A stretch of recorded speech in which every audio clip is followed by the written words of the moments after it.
right. I think that'll about do it.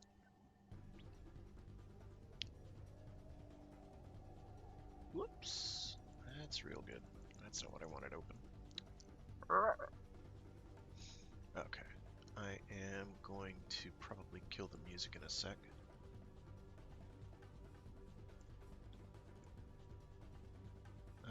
Do. Ah.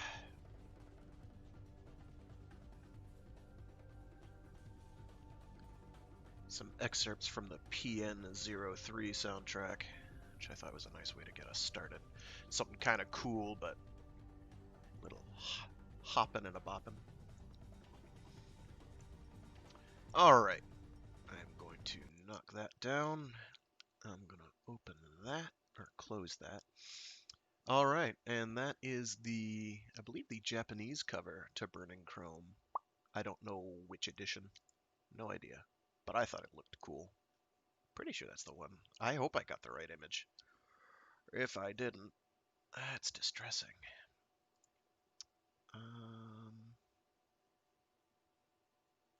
Yeah, I'm pretty sure it's Burning Chrome.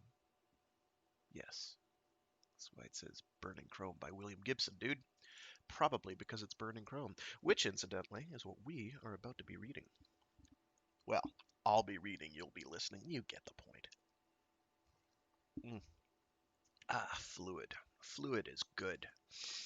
Fluid is good. I am indeed a human who needs fluids to keep hydrated. Do not require machine oil to remain lubricated at all. Though that is, I suppose, a fluid as well. What do we got? Okay, so this is going to be a somewhat longer chunk than I've been doing, which is not a bad thing. And it's probably going to fill up 2 hours pretty handily. And it will be Dogfight, which is by Michael Swanwick and William Gibson. And I don't earnestly remember what Dogfight is about because it's been so long since I've read this. I should really do actual prep for these, I swear. Someday I'll get my act together. You've been streaming these for over a year, dude. It's not happening. And then the last one will be the titular Burning Chrome, which is kind of a prequel to Neuromancer, sorta. A little bit. It's almost definitely in the same universe, for sure. If it's not in the same universe, I will not eat any pieces of clothing, but I will cock a slight eyebrow and be like, you sure? Because all the terminology is there. I'm pretty sure it's part of the Sprawl series. Thank you very much. The Sprawl series being Neuromancer, Count Zero, and Mona Lisa Overdrive, which are excellent books, and you should probably read them. This is just a taster of the kind of things that you can expect from such things. I don't read full novels every time, but I do it pretty often. Trying to think. I thought I had something else that I wanted to say. Ooh, someone's watching. Cool. I have viewership. Neat. Most of my viewership are all after the fact on my YouTube, which makes a lot of sense because I don't exactly go around advertising these. Maybe I should. I don't know. Maybe I should. No, there was something else. Some other little blurb I had stuck in my head. And it was relevant, I swear. What was it? Shoot. I don't remember. It must not have been that important. It'll wake me up in the middle of the night, screaming its name. Probably. It might have had something to do with what book I was going to read next, but I haven't consciously decided that, so I kind of doubt it.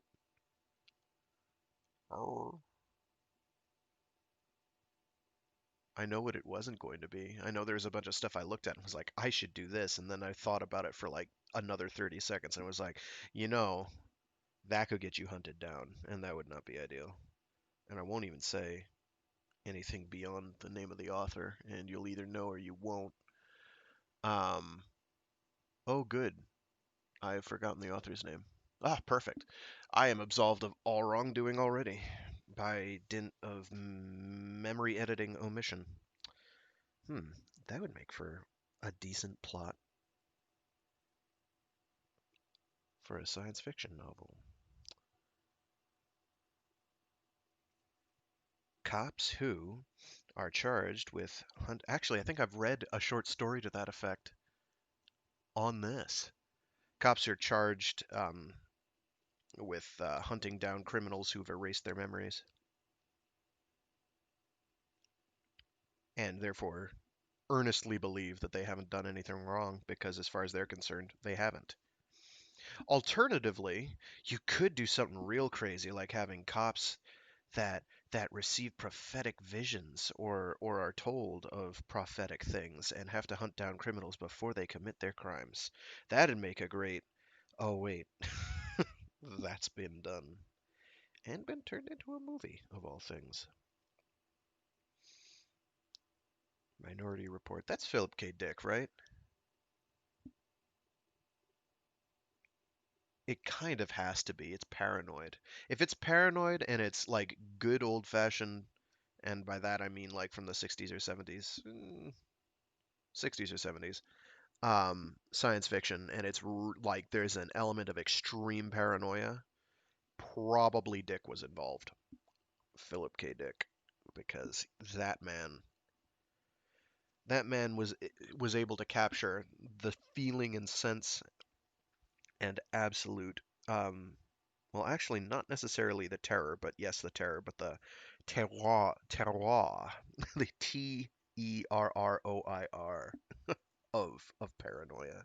He really had that. He had it down.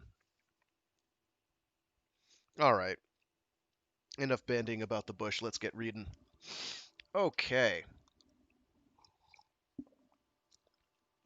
so first up, we've got Dogfight, and if I remembered what it was about, I would tell you. I don't remember. I want to say it's about like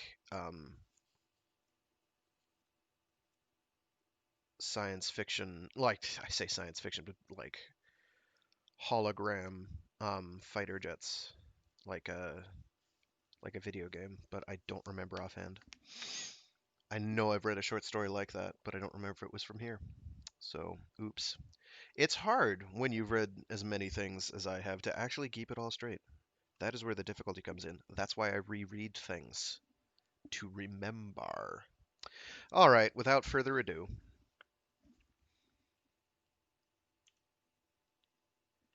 Dogfight by Michael Swanwick and William Gibson. He meant to keep on going, right down to Florida. Work passage on a gun runner, maybe. Maybe wind up conscripted into some rat-ass rebel army down in the war zone. Or maybe, with that ticket good as long as he didn't stop writing, he'd just never get off. Greyhound's Flying Dutchman. He grinned at his faint reflection in cold, greasy glass while the downtown lights of Norfolk slid past, the bus swaying on tired shocks as the driver slung it around a final corner. They shuddered to a halt in the terminal lot, concrete lit gray and harsh like a prison exercise yard.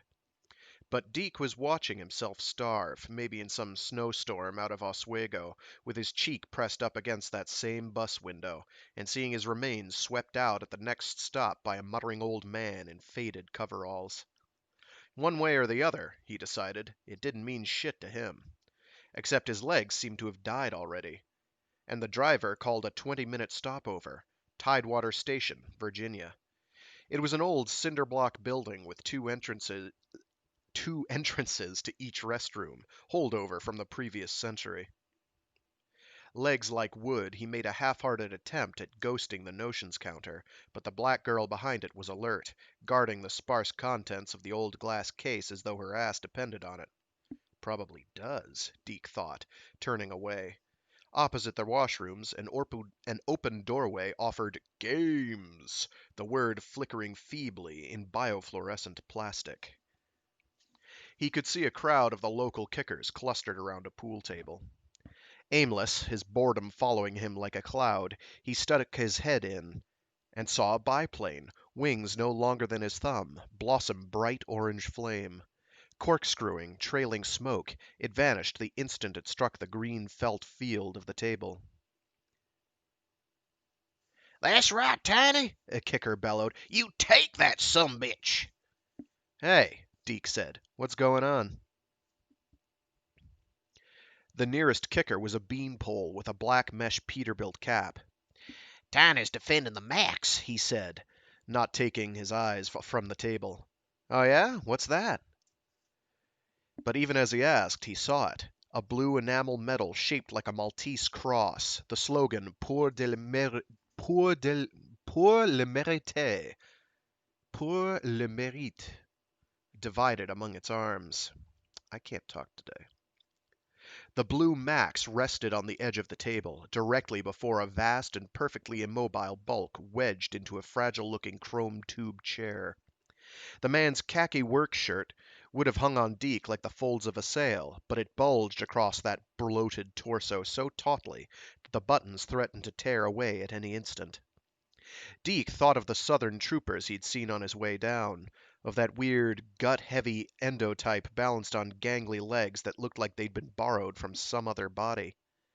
Tiny might look like that if he stood, but on a larger scale, a 40-inch jeans inseam that would need a woven steel waistband to support all those pounds of swollen gut.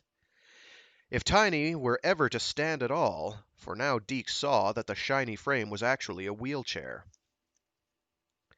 There was something disturbingly childlike about the man's face, an appalling suggestion of youth and even beauty in features almost buried in fold and jowl.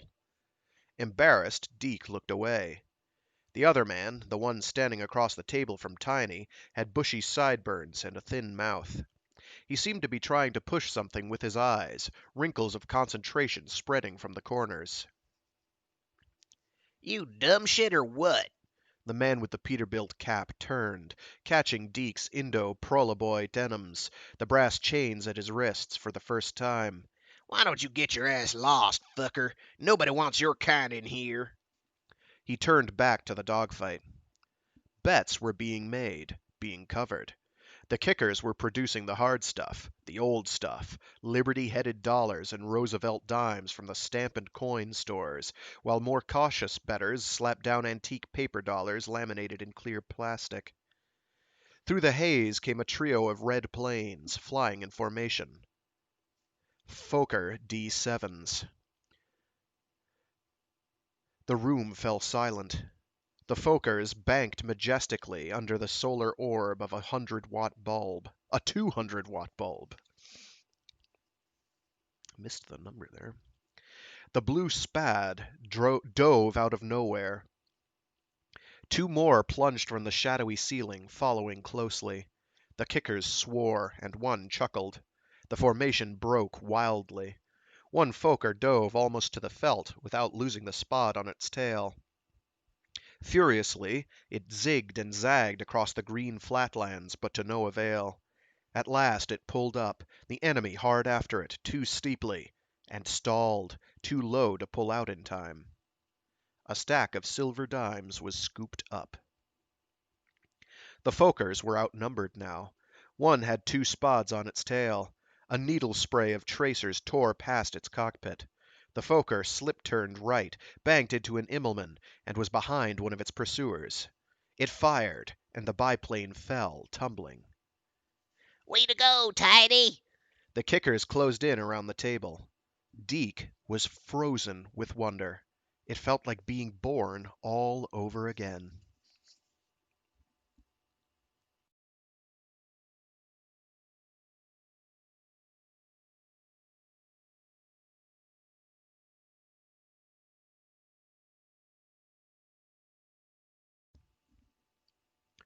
Frank's truck stop was 2 miles out of town on the commercial vehicles only route.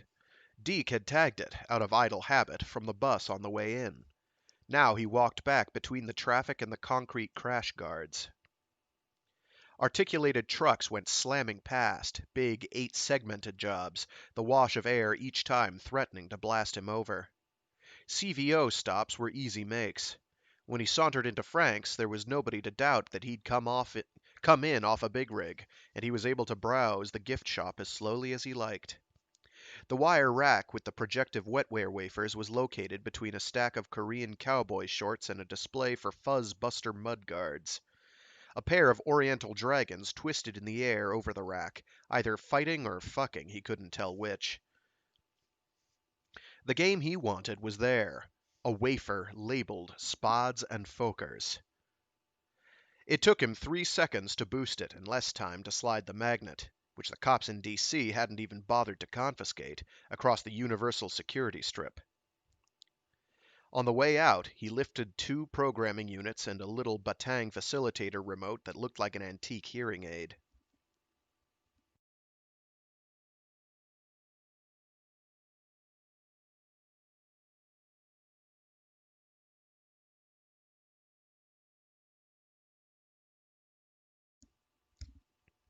He chose a high stack at random and fed the rental agent the line he'd used since his welfare rights were yanked. Nobody ever checked up. The state just counted occupied rooms and paid. The cubicle smelled faintly of urine, and someone had scrawled Hard Anarchy Liberation Front slogans across the walls. Deke kicked trash out of a corner, sat down, back to the wall, and ripped open the wafer pack. There was a folded instruction sheet with diagrams of loops, rolls, and Immelmans, a tube of saline paste, and a computer list of operational specs. And the wafer itself, white plastic with a blue biplane and logo on one side, red on the other. He turned it over and over in his hand. Spads and Fokers, Fokers and Spads. Red or blue. He fitted the batang behind his ear after coating the inductor surface with paste, jacked its fiber optic ribbon into the programmer, and plugged the programmer into the wall current. Then he slid the wafer into the programmer. It was a cheap set, Indonesian, and the base of his skull buzzed uncomfortably as the program ran.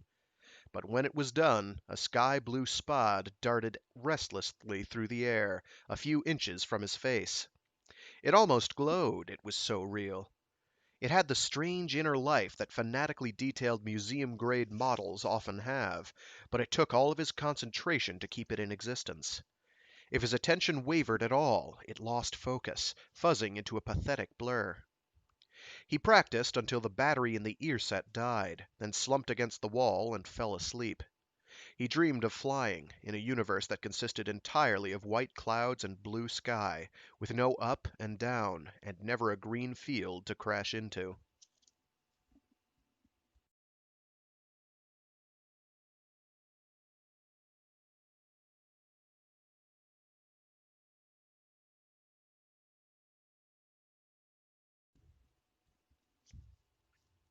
He woke to a rancid smell of frying krill cakes, and winced with hunger. No cash, either. Well, there were plenty of student types in the stack. Bound to be one who'd like to score a programming unit. He hit the hall with the boosted spare. Not far down was a door with a poster in it. "There's a hell of a good universe next door." Under that was a starscape with a cluster of multicolored pills, torn from an ad for some pharmaceutical company, pasted over an inspirational shot of the space colony that had been under construction since before he was born. "Let's go," the poster said, beneath the collaged hypnotics. He knocked.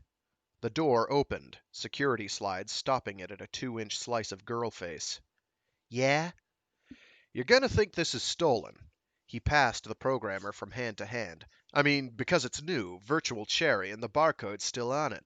But listen, I'm not gonna argue the point. No, I'm gonna let you have it for only like half what you'd pay anywhere else." "Hey, wow, really? No kidding!" The visible fraction of mouth twisted into a strange smile. She extended her hand, palm up, a loose fist, level with his chin. "Look a here!" There was a hole in her hand, a black tunnel that ran right up her arm. Two small red lights. Rat's eyes. They scurried toward him, growing, gleaming. Something gray streaked forward and leaped for his face. He screamed, throwing hands up to ward it off. Legs twisting, he fell, the programmer shattering under him.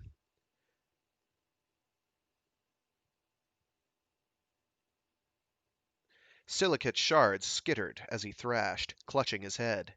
Where it hurt, it hurt. It hurt very badly indeed. Oh my God! Slides unsnapped, and the girl was hovering over him. Here, listen, come on. She dangled a blue hand towel. Grab onto this and I'll pull you up. He looked at her through a wash of tears. Student. That fed look, the oversized sweatshirt, teeth so straight and white they could be used as a credit reference. A thin gold chain around one ankle. Fuzzed, he saw, with baby fine hair. Choppy Japanese haircut. Money. That sucker was gonna be my dinner. That sucker was gonna be my dinner, he said ruefully. He took hold of the towel and let her pull him up. He smiled, but skittishly back. She smiled, but skittishly backed away from him. Let me make it up to you, she said. You want some food? It was only a projection, okay? He followed her in, wary as an animal entering a trap.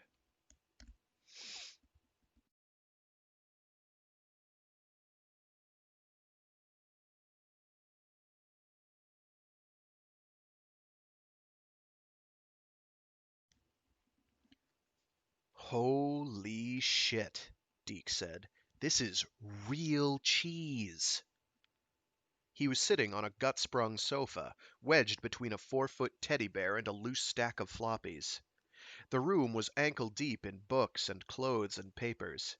But the food she magicked up, Gouda cheese and tinned beef and honest-to-God greenhouse wheat wafers, was straight out of the Arabian Nights. Hey, she said, we know how to treat a prole boy right, huh? Her name was Nance Bettendorf. She was 17. Both her parents had jobs, greedy buggers, and she was an engineering major at William and Mary. She got top marks except in English. I guess you must really have a thing about rats. You got some kind of phobia about rats? He glanced sidelong at her bed. You couldn't see it, really. It was just a swell in the ground cover. It's not like that. It just reminded me of something else, is all. Like what? She squatted in front of him, the big shirt riding high up one smooth thigh. Well, did you ever see the... His voice involuntarily rose and rushed past the words. Washington Monument? Like at night? It's got these two little red lights on top, aviation markers or something, and I... He started to shake. You're afraid of the Washington Monument? Nance whooped and rolled over with laughter, long tanned legs kicking. She was wearing crimson bikini panties. I would die rather than look at it again, he said levelly. She stopped laughing then, sat up, studied his face. White, even teeth worried at her lower lip, like she was dragging up something she didn't want to think about. At last she ventured, Brain lock? Yeah, he said bitterly. They told me I'd never go back to D.C. And then the fuckers laughed. What did they get you for? I'm a thief. He wasn't about to tell her that the actual charge was career shoplifting.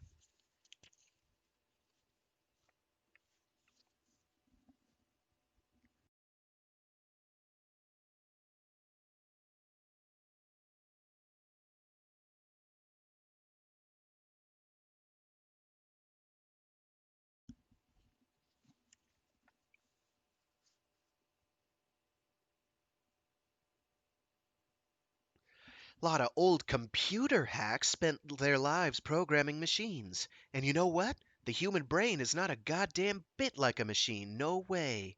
They just don't program the same. Deke knew this shrill, desperate rap, this long, circular jive that the lonely string out to the rare listener, knew it from 100 cold and empty nights in the company of strangers. Nance was lost in it, and Deke, nodding and yawning, wondered if he'd even be able to stay awake when they finally hit that bed of hers. "I built that projection I hit you with myself," she said, hugging her knees up beneath her chin. "It's for muggers, you know. I just happened to have it on me, and I threw it at you 'cause I thought it was so funny, you trying to sell me that shit little Indo-Javanese programmer." She hunched forward and held out her hand again. "Look here." Deke cringed. "No, no, it's okay, I swear it. This is different." She opened her hand. A single blue flame danced there, perfect and ever-changing. "Look at that," she marveled. "Just look. I programmed that. It's not some diddly little 7-image job, either. It's a continuous 2-hour loop, 7,200 seconds, never the same twice, each instant as individual as a fucking snowflake."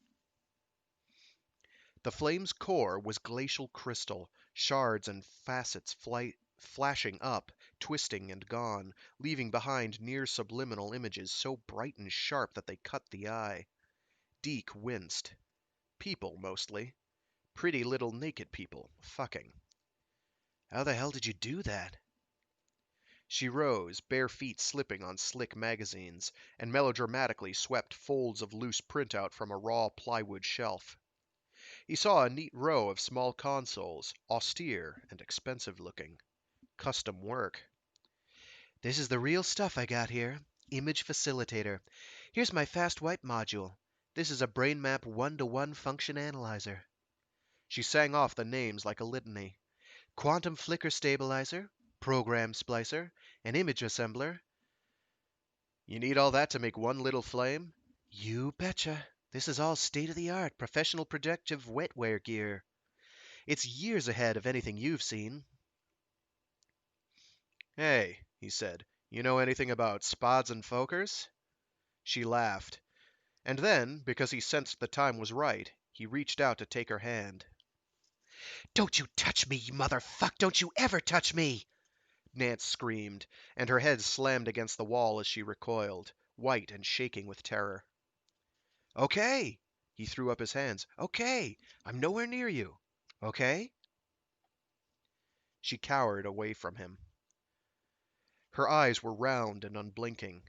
Tears built up at the corners, rolled down ashen cheeks. Finally, she shook her head. "Hey, Deke, sorry, I should have told you." "Told me what?" But he had a creepy feeling. Already knew. The way she clutched her head. The weakly spasmodic way her hands opened and closed. "You got a brain lock, too." "Yeah." She closed her eyes. "It's a chastity lock. My asshole parents paid for it. I can't stand to have anybody touch me or even stand too close." Eyes opened in blind hate. "I didn't even do anything. Not a fucking thing. But they've both got jobs, and they're so horny for me to have a career that they can't piss straight. They're afraid I'd neglect my studies if I got, involved in sex and stuff. The day the brain lock comes off, I am going to fuck the vilest, greasiest, hairiest—" She was clutching her head again. Deke jumped up and rummaged through the medicine cabinet. He found a jar of B-complex vitamins, pocketed a few against need, and brought 2 to Nance, with a glass of water. "Here." He was careful to keep his distance. "This'll take the edge off." "Yeah, yeah," she said. Then, almost to herself, "You must really think I'm a jerk."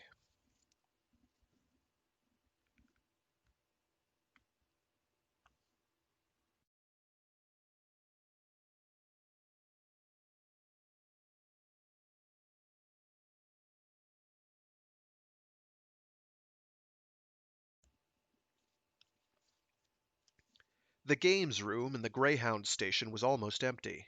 A lone, long-jawed 14-year-old was bent over a console, maneuvering rainbow fleets of submarines in the murky grid of the North Atlantic. Deke sauntered in, wearing his new kicker drag, and leaned against a cinder block wall made smooth by countless coats of green enamel. He'd washed the dye from his prole boy butch, boosted jeans and t-shirt from the Goodwill, and found a pair of stompers in the sauna locker of a high stack with cut-rate security. "Seen Tiny around, friend?" The subs darted like neon guppies. "Depends on who's asking." Deke touched the remote behind his left ear. The spad snap-rolled over the console, swift and delicate as a dragonfly. It was beautiful, so perfect, so true, it made the room seem an illusion. He buzzed the grid, millimeters from the glass, taking advantage of the programmed ground effect. The kid didn't even bother to look up. "Jackman's," he said. "Down Richmond Road, over by the surplus." Deke let the spad fade in mid-climb. Jackman's took up most of the third floor of an old brick building. Deke found Best Buy War Surplus first, then a broken neon sign over an unlit lobby. The sidewalk out front was littered with another kind of surplus. Damaged vets, some of them dating back to Indochina. Old men who'd left their eyes under Asian suns, squatted beside twitching boys who'd inhaled mycotoxins in Chile. Deke was glad to have the battered elevator doors sigh shut behind him. A dusty Dr. Pepper clock at the far side of the long, spectral room told him it was 7:45. Jackman's had been embalmed 20 years before he was born, sealed away behind a yellowish film of nicotine, of polish, and hair oil. Directly beneath the clock, the flat eyes of somebody's grandpappy's prize buck regarded Deke from a framed, blown-up snapshot gone the slick sepia of cockroach wings. There was the click and whisper of pool, the squeak of a work boot twisting on linoleum as a player leaned in for a shot. Somewhere high above the green-shaded lamps hung a string of crepe paper Christmas bells faded to a dead rose. Deke looked from one cluttered wall to the next. No facilitator.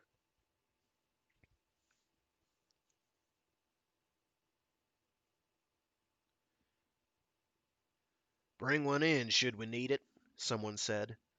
He turned, meeting the mild eyes of a bald man with steel-rimmed glasses.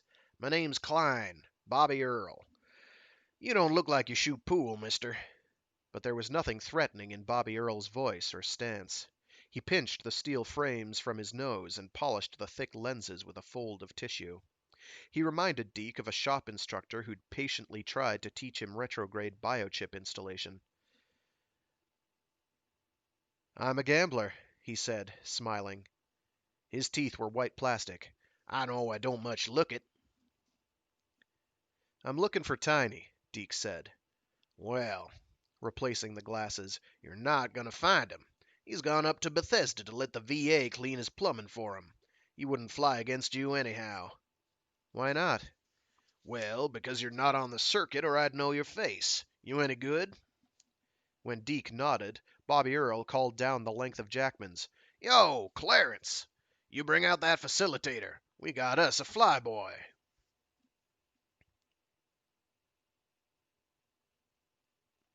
20 minutes later, having lost his remote and what cash he had left, Deke was striding past the broken soldiers of Best Buy.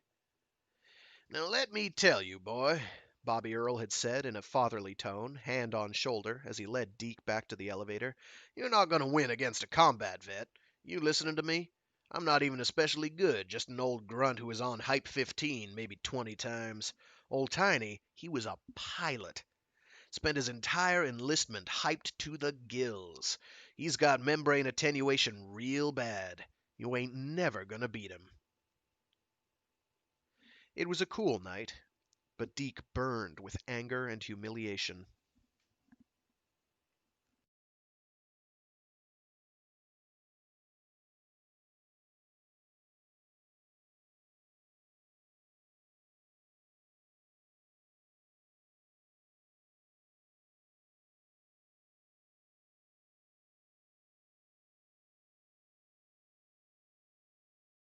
"Jesus, that's crude," Nance said as the spad strafed mounds of pink underwear. Deke, hunched up on the couch, yanked her flashy little brown remote from behind his ear. Now don't you get on my case too, Miss Rich Bitch gonna have a job. Hey, lighten up. It's nothing to do with you. It's just tech. That's a really primitive wafer you got there. I mean, on the street, maybe it's fine. But compared to the work I do at school, it's.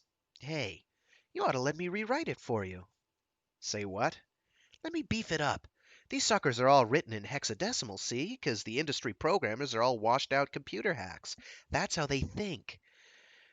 But let me take it to the reader analyzer at the department, run a few changes on it, translate it into modern wet language, edit out all the redundant intermediaries.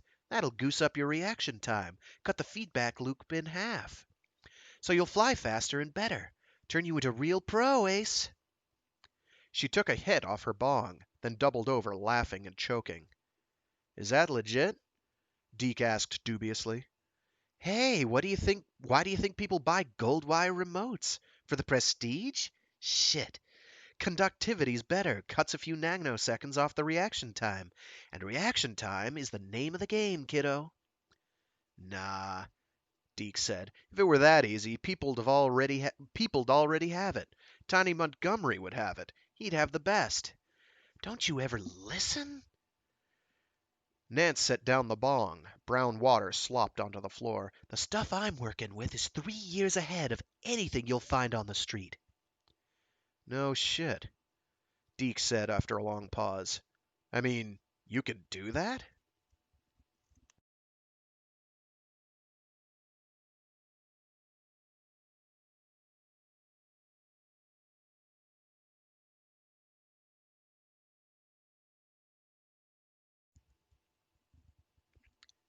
It was like graduating from a Model T to a '93 Lotus. The Spad handled like a dream, responsive to Deke's slightest thought. For weeks he played the arcades, with not a nibble. He flew against the local teens, and by ones and threes shot down their planes. He took chances, played flash, and the planes tumbled.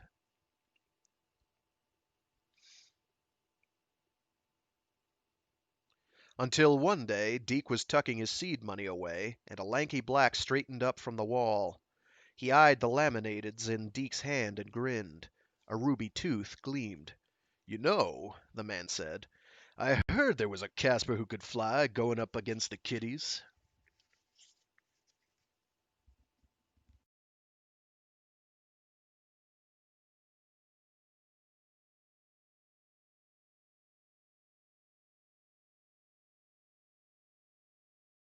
Jesus, Deke said, spreading Danish butter on a kelp stick. I wiped the floor with those spades. They were good, too. That's nice, honey, Nance mumbled. She was working on her finals project, sweating data into a machine. You know, I think what's happening is I got a real talent for this kind of shit. You know? I mean, the program gives me an edge, but I've got the stuff to take advantage of it. I'm really getting a rep out there, you know? Impulsively, he snapped on the radio. Scratchy Dixieland brass blared. Hey, Nance said, do you mind? No, I'm just. He fiddled with the knobs, came up with some slow, romantic bullshit. There, come on, stand up. Let's dance. Hey, you know I can't. Sure you can, sugar cakes. He threw her the huge teddy bear and snatched up a patchwork cotton dress from the floor. He held it by the waist and sleeve, tucking the collar under his chin. It smelled of patchouli, more faintly of sweat. See, I stand over here, you stand over there. We dance. Get it? Blinking softly, Nance stood and clutched the bear tightly. They danced then, slowly, staring into each other's eyes. After a while she began to cry. But still, she was smiling.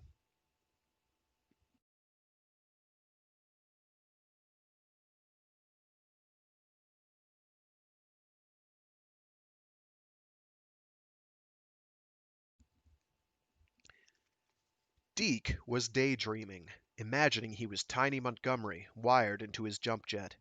Imagined the machine responding to his slightest neural twitch, reflexes cranked way up, hype flowing steadily into his veins. Nance's floor became jungle. her bed a plateau in the Andean foothills, and Deke flew his spot at forced speed, as if it were a full-wired interactive combat machine. Computerized hypos fed a slow trickle of high-performance enhancement melange into his bloodstream. Sensors were wired directly into his skull, pulling a supersonic snap turn in the green-blue bowl of sky over Bolivian rainforest. Tiny would have felt the airflow over control surfaces. Below, grunts hacked through the jungle with hype pumps strapped above elbows to give them that little extra death dance fury in combat, a shot of liquid hell in a blue plastic vial. Maybe they got 10 minutes worth in a week. But coming in at treetop level, reflexes cranked to the max, Flying so low, the ground troops never spotted you until you were on them. Phosgene agents released, away and gone, before they could draw a bead. It took a constant trickle of hype just to maintain. And the direct neuron interface with the jump jet was a two-way street. The onboard computers monitored biochemistry and decided when to open the sluice gates and give the human component a killer jolt of combat edge. Dosages like that ate you up. Ate you good and slow and constant, etching the brain surfaces, eroding away the brain cell membranes. If you weren't yanked from the air promptly enough, you ended up with brain cell attenuation, with reflexes too fast for your body to handle, and your fight or flight reflexes fucked real good. I aced it, prole boy! Huh? Deeks looked up, startled, as Nance slammed in, tossing books and bag onto the nearest heap. My finals project. I got exempted from exams. The prof said he'd never seen anything like it. Hey, dim the lights, would you? The colors are weird on my eyes. He obliged. So show me. Show me this wonderful thing. Yeah, okay. She snatched up his remote, kicked clear standing space atop the bed, and struck a pose. A spark flared into flame in her hand. It spread in a quicksilver line up her arm, around her neck, and it was a snake, with triangular head and flickering tongue. Molten colors, oranges and reds. It slithered between her breasts. I call it a fire snake, she said proudly. Deke leaned close, and she jerked back. Sorry. It's like your flame, huh? I mean, I can see these tiny little fuckers in it. Sort of. The fire snake flowed down her stomach. Next month I'm going to splice 200 separate flame programs together, with meld justification in between to get the visuals. Then I'll tap the mind's body image to make it self-orienting, so it can crawl all over your body without your having to mind it. You could wear it dancing. Maybe I'm dumb, but if you haven't done the work yet, how come I can see it? Nance giggled. That's the best part. Half the work isn't done yet. Didn't have bleh. Let's try that again. Didn't have the time to assemble the pieces into a unified program. Turn on that radio, huh? I want to dance. She kicked off her shoes. Deke tuned in something gutsy. Then, at Nance's urging, turned it down, almost to a whisper. I scored 2 hits of hype, see? She was bouncing on the bed, weaving her hands like a Balinese dancer. Ever try the stuff? Incredible. Gives you, like, absolute concentration. Look here. She stood on point. Never done that before. Hype, Deke said. Last person I heard of got caught with that shit got 3 years in the infantry. How'd you score it? Cut a deal with a vet who was in grad school. She bombed out last month. Stuff gives me perfect visualization. I can hold the projection with my eyes shut. It was a snap assembling the program in my head. On just 2 hits, huh? 1 hit. I'm saving the other. Teach was so impressed he's sponsoring me for a job interview. A recruiter from IG Feuchtwaren. A recruiter from IG Feuchtwaren hits campus in 2 weeks. That cap is going to sell him the program and me. I'm going to cut out of school 2 years early, straight into industry. Do not pass jail. Do not pay $200. The snake curled into a flaming tiara. It gave Deke a funny, creepy feeling to think of Nance walking out of his life. I'm a witch, Nance sang, "A wet-wear witch." She shucked her shirt over her head and sent it flying. Her fine high breasts moved freely, gracefully as she danced. "I'm gonna make it." Now she was singing a current pop hit. "To the top." Her nipples were small and pink and aroused. The fire snake licked at them and whipped away. "Hey, Nance," Deke said uncomfortably. "Calm down a little, huh?" "I'm celebrating." She hooked a thumb into her shiny gold panties. Fire swirled around hand and crotch. "I'm the virgin goddess, baby, and I have the power." Singing again. Deke looked away. "Gotta go now," he mumbled. "Gotta go home and jerk off." He wondered where she'd hidden that second hit. Could be anywhere.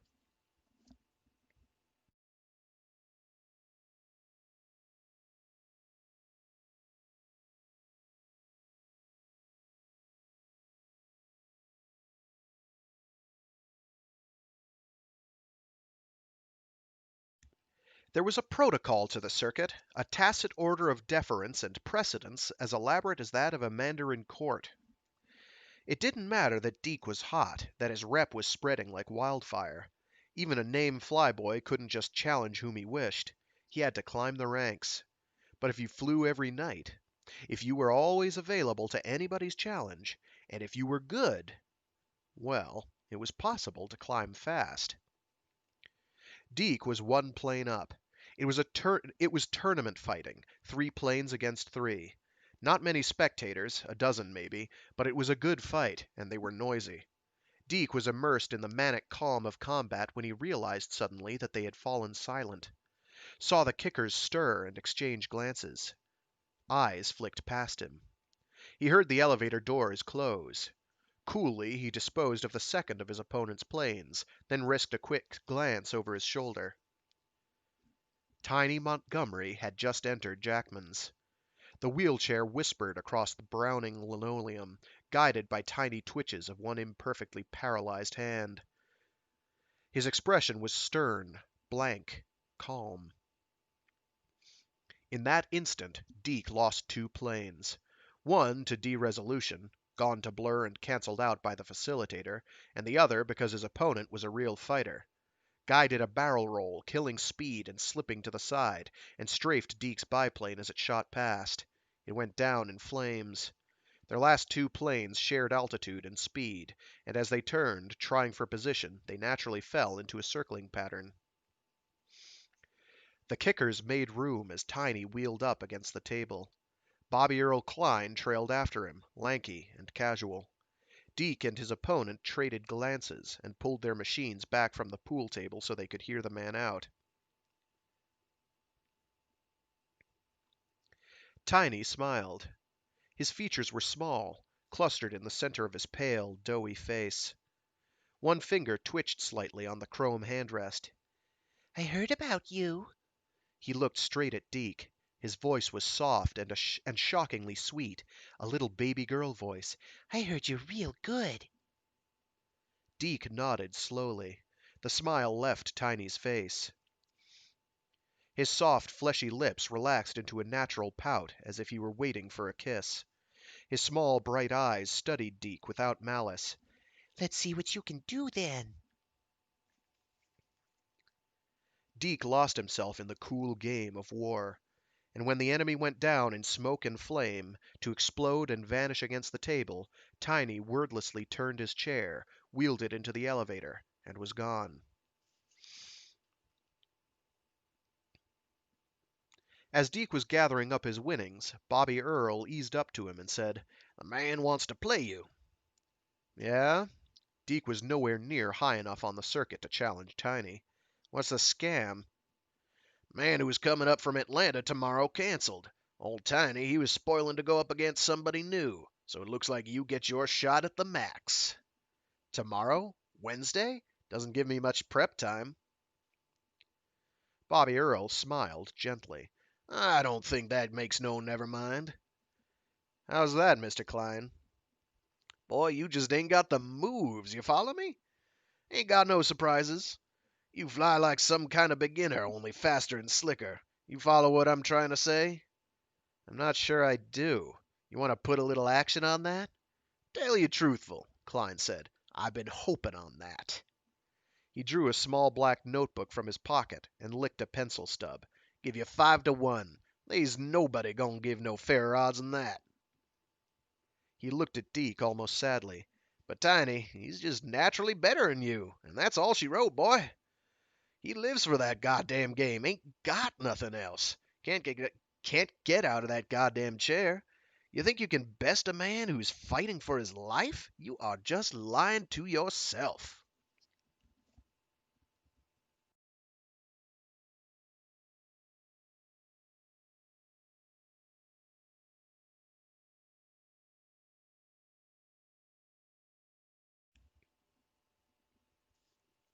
Norman Rockwell's portrait of the colonel regarded Deke dispassionately from the Kentucky Fried across Richmond Road from the coffee bar.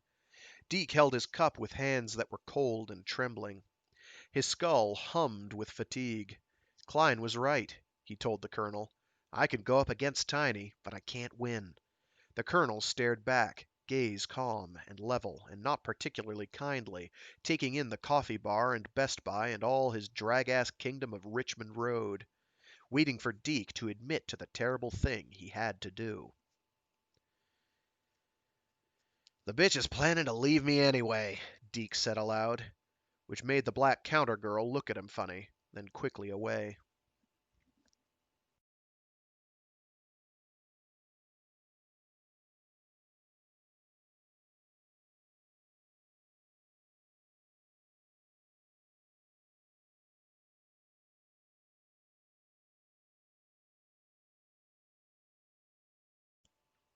Daddy called. Nance danced into the apartment, slamming the door behind her. And you know what? He says if I can get this job and hold it for 6 months, he'll have the brain lock reversed. Can you believe it, Deke? She hesitated. You okay? Deke stood. Now that the moment was on him, he felt unreal, like he was in a movie or something. How come you never came home last night? Nance asked. The skin on his face was unnaturally taut, a parchment mask. Where'd you stash the hype, Nance? I need it. Deke, she said, trying a tentative smile that instantly vanished. Deke, that's mine. My hit. I need it. For my interview? He smiled scornfully. You got money. You can always score another cap. Not by Friday. Listen, Deke, this is really important. My whole life is riding on this interview. I need that cap. It's all I got. Baby, you got the fucking world. Take a look around you. 6 ounces of blonde Lebanese hash. Little anchovy fish in tins. Unlimited medical coverage if you need it. She was backing away from him, stumbling against the static waves of unwashed bedding and wrinkled, glossy magazines that crested at the foot of her bed. Me, I never had a glimmer of any of this. Never had the kind of edge it takes to get along. Well, this one time I am gonna. There is a match in 2 hours that I am going to fucking well win. Do you hear me? He was working himself into a rage, and that was good. He needed it for what he had to do. Nance flung up an arm, palm open, but he was ready for that and slapped her hand aside, never even catching a glimpse of the dark tunnel, let alone those little red eyes. Then they were both falling, and he was on top of her, her breath hot and rapid in his face. Deke! Deke! I need that shit, Deke. My interview, it's the only... I got it! I got it! She twisted her face away, crying into the wall. Please, God, please don't. Where did you stash it? Pinned against the bed under his body, Nance began to spasm, her entire body convulsing in pain and fear. Where is it? Her face was bloodless, gray corpse flesh, and horror burned in her eyes. Her lips squirmed. It was too late to stop now. He'd crossed over the line. Deke felt revolted and nauseated, all the more so because on some unexpected and unwelcome level he was enjoying this. Where is it, Nance? And slowly, very gently, he began to stroke her face.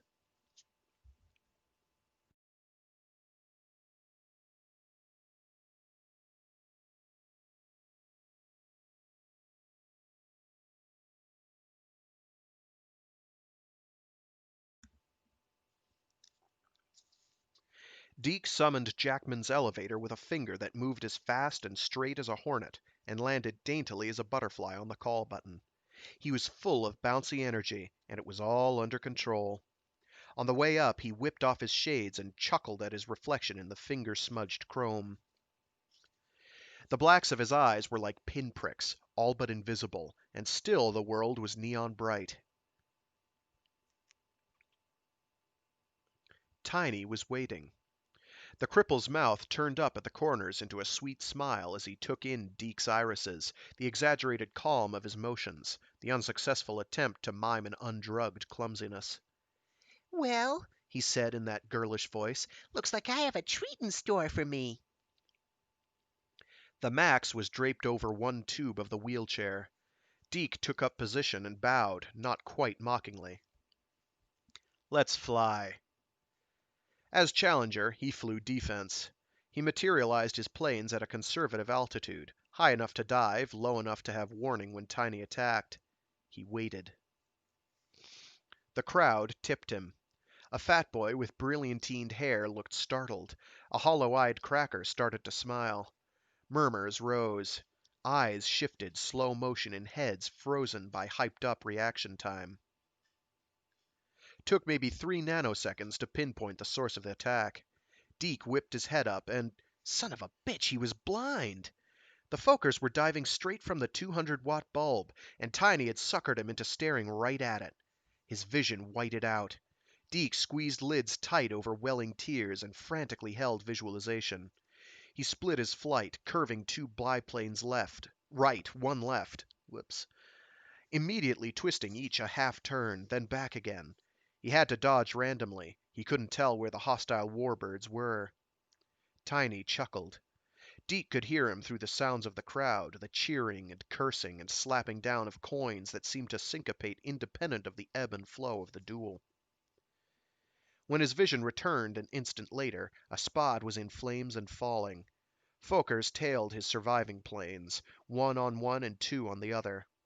3 seconds into the game and he was down 1. Dodging to keep Tiny from pinning tracers on him, he looped the single pursued plane about and drove the other toward the blind spot between Tiny and the light bulb.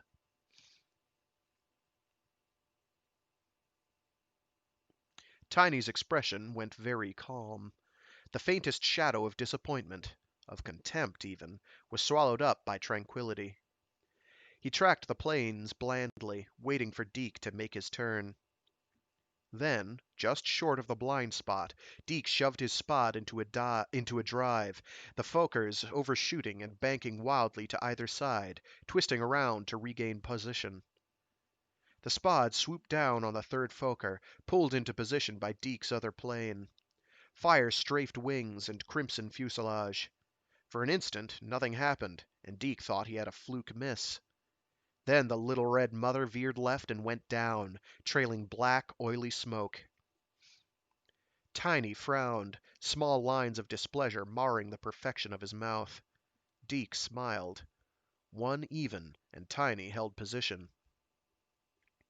Both Spads were tailed closely. Deke swung them wide, and then pulled them together from opposite sides of the table.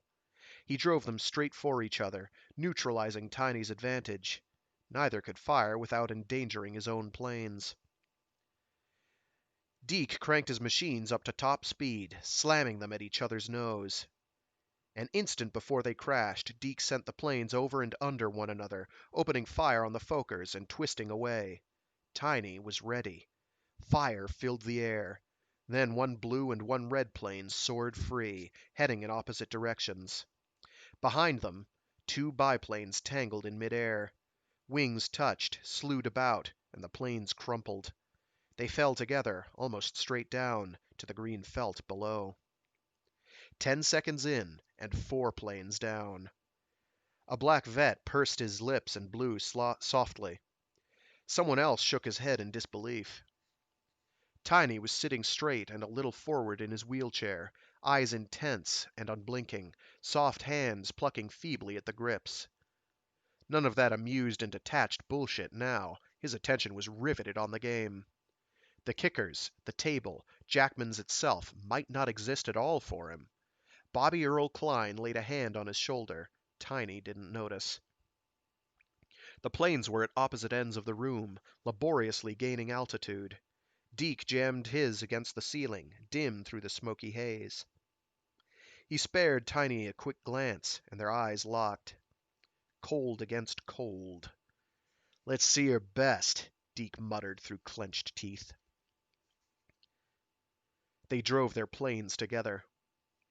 The hype was peaking now, and Deke could see Tiny's tracers crawling through the air between the planes.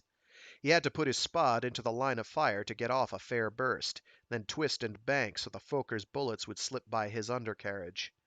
Tiny was every bit as hot, dodging Deke's fire and passing so close to the spot their landing gears almost tangled as they passed.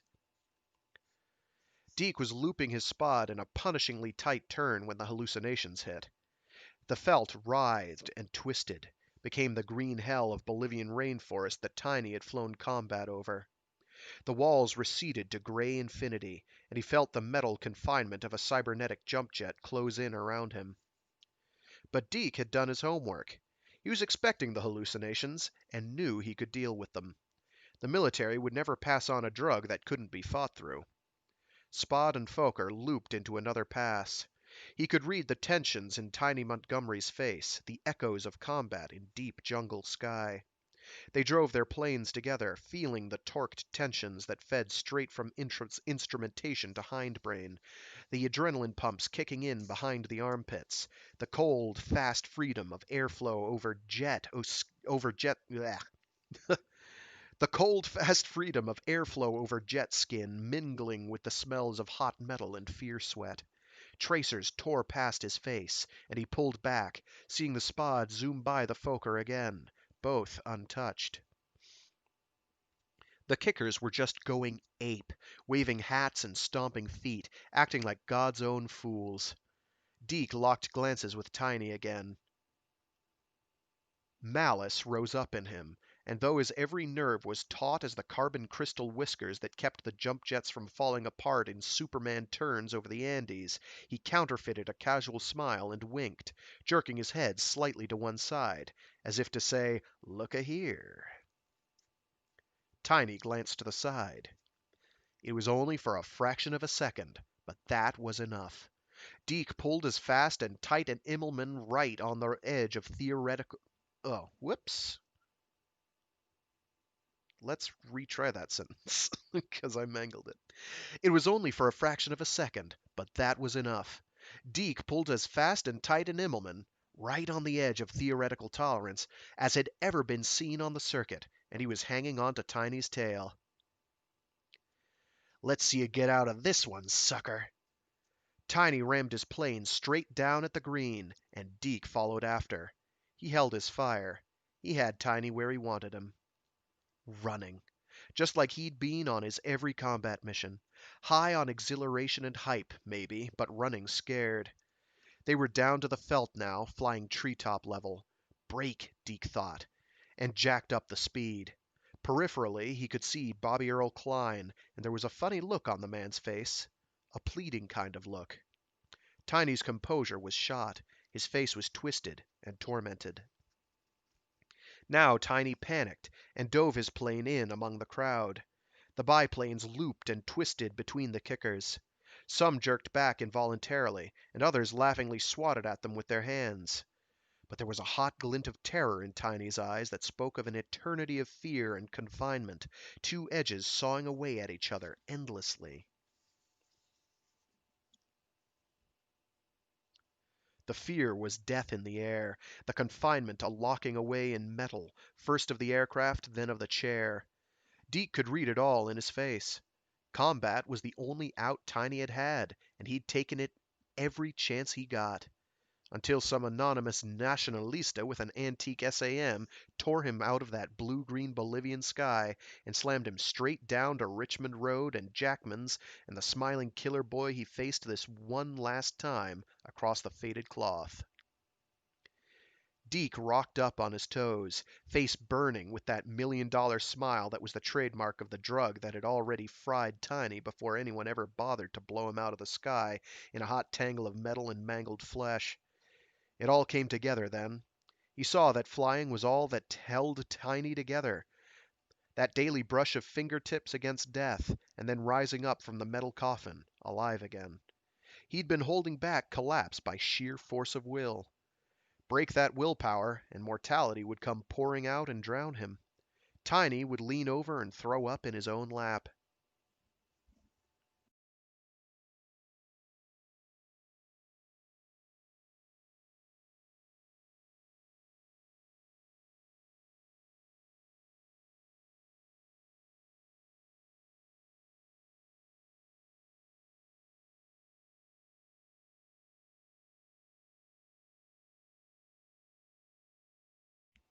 And Deke drove it home. There was a moment of stunned silence as Tiny's last plane vanished in a flash of light. "I did it," Deke whispered. Then, louder, "Son of a bitch, I did it!" Across the table from him, Tiny twisted in his chair, arms jerking spastically, his head lolled over on one shoulder. Behind him, Bobby Earl Klein stared straight at Deke, his eyes hot coals. The gambler snatched up the Max and wrapped its ribbon around a stack of laminateds. Without warning, he flung the bundle at Deke's face. Effortlessly, casually, Deke plucked it from the air. For an instant, then, it looked like the gambler would come at him, right across the pool table. He was stopped by a tug on his sleeve. "Bobby Earl," Tiny whispered, his voice choking with humiliation, "you gotta get me out of here." Stiffly, angrily, Klein wheeled his friend around, and then away into shadow. Deke threw back his head and laughed. By God, he felt good. He stuffed the Max into his shirt pocket, where it hung cold and heavy. The money he crammed into his jeans. Man, he had to jump with it. His triumph Whoops, I just skipped lines. Man, he had to jump with it. His triumph leaping up through him like a wild thing, fine and strong as the flanks of a buck in the deep woods he'd seen from a greyhound once. And for this one moment it seemed that everything was worth it somehow, all the pain and misery he'd gone through to finally win. But Jackman's was silent. Nobody cheered. Nobody crowded around to congratulate him. He sobered, and silent, He sobered, and silent, hostile faces swam into focus. Not one of these kickers was on his side. They radiated contempt, even hatred. For an interminably drawn-out moment, the air trembled with potential violence. And then someone turned to the side, hawked up phlegm, and spat on the floor. The crowd broke up, muttering, one by one drifting into the darkness. Deke didn't move. A muscle in one leg began to twitch, harbinger of the coming hype crash. The top of his head felt numb, and there was an awful taste in his mouth. For a second, he had to hang on to the table with both hands to keep from falling down forever into the living shadow beneath him, as he hung impaled by the prize buck's dead eyes in the photo under the Dr. Pepper clock. A little adrenaline would pull him out of this. He needed to celebrate. To get drunk or stoned and talk it up, going over the victory time and again, contradicting himself, making up details, laughing and bragging. A starry old night like this called for big talk. But standing there, with all of Jackman silent and vast and empty around him, he realized suddenly that he had nobody left to tell it to. Nobody at all. And that was Dogfight by Michael Swanwick and William Gibson.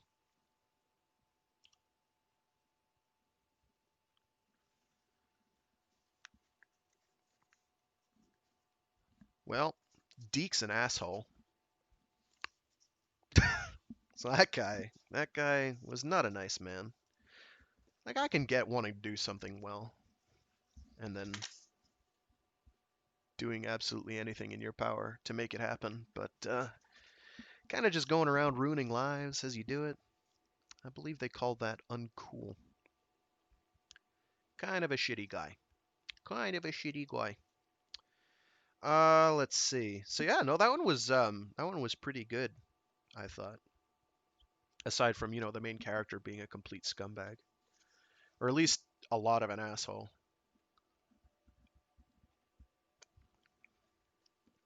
Definitely not okay. When is that story from? Dogfight. Let's see if I can find the date here in the copyrights. Doot, doot, doot, doot, doot, doot, doot, doot. Or publishing date, rather. Da, da, da, da, source code. Fragments of a hologram rose. Belonging kind. Dogfight.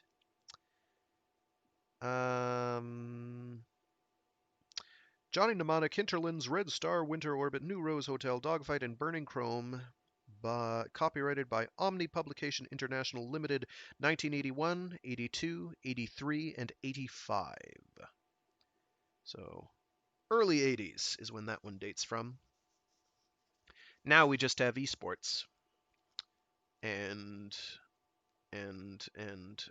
people aren't necessarily better human beings there either. Hmm. Hmm. Could it be that he predicted the future again? William Gibson, you sneaky devil, you.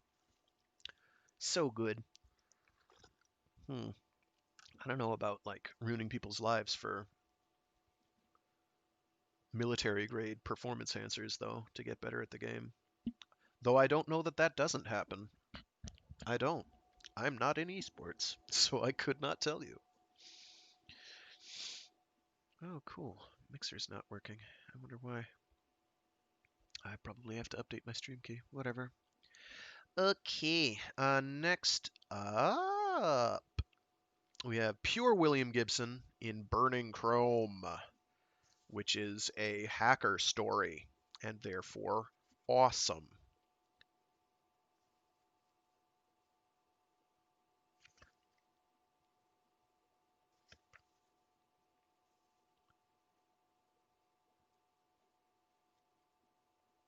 Not quite as long a story, I don't think. I think it's a bit shorter. Whoops, skipped right past it. Hello. Yeah, it's a bit shorter, I think. It's pretty close. It's like a couple pages shorter, maybe. All right.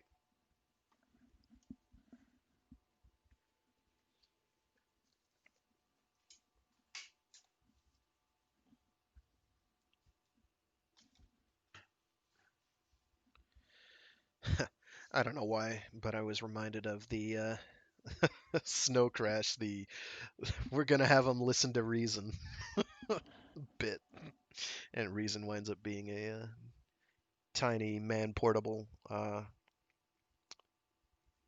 rail Gatling or electromagnetic rail Gatling gun. Hey, he's gonna listen to reason. Brr. Oh yeah, that's reasonable, all right. Okay.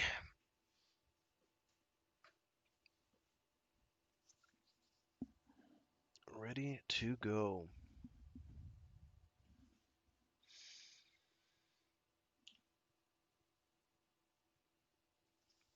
Burning Chrome by William Gibson. It was hot the night we burned Chrome.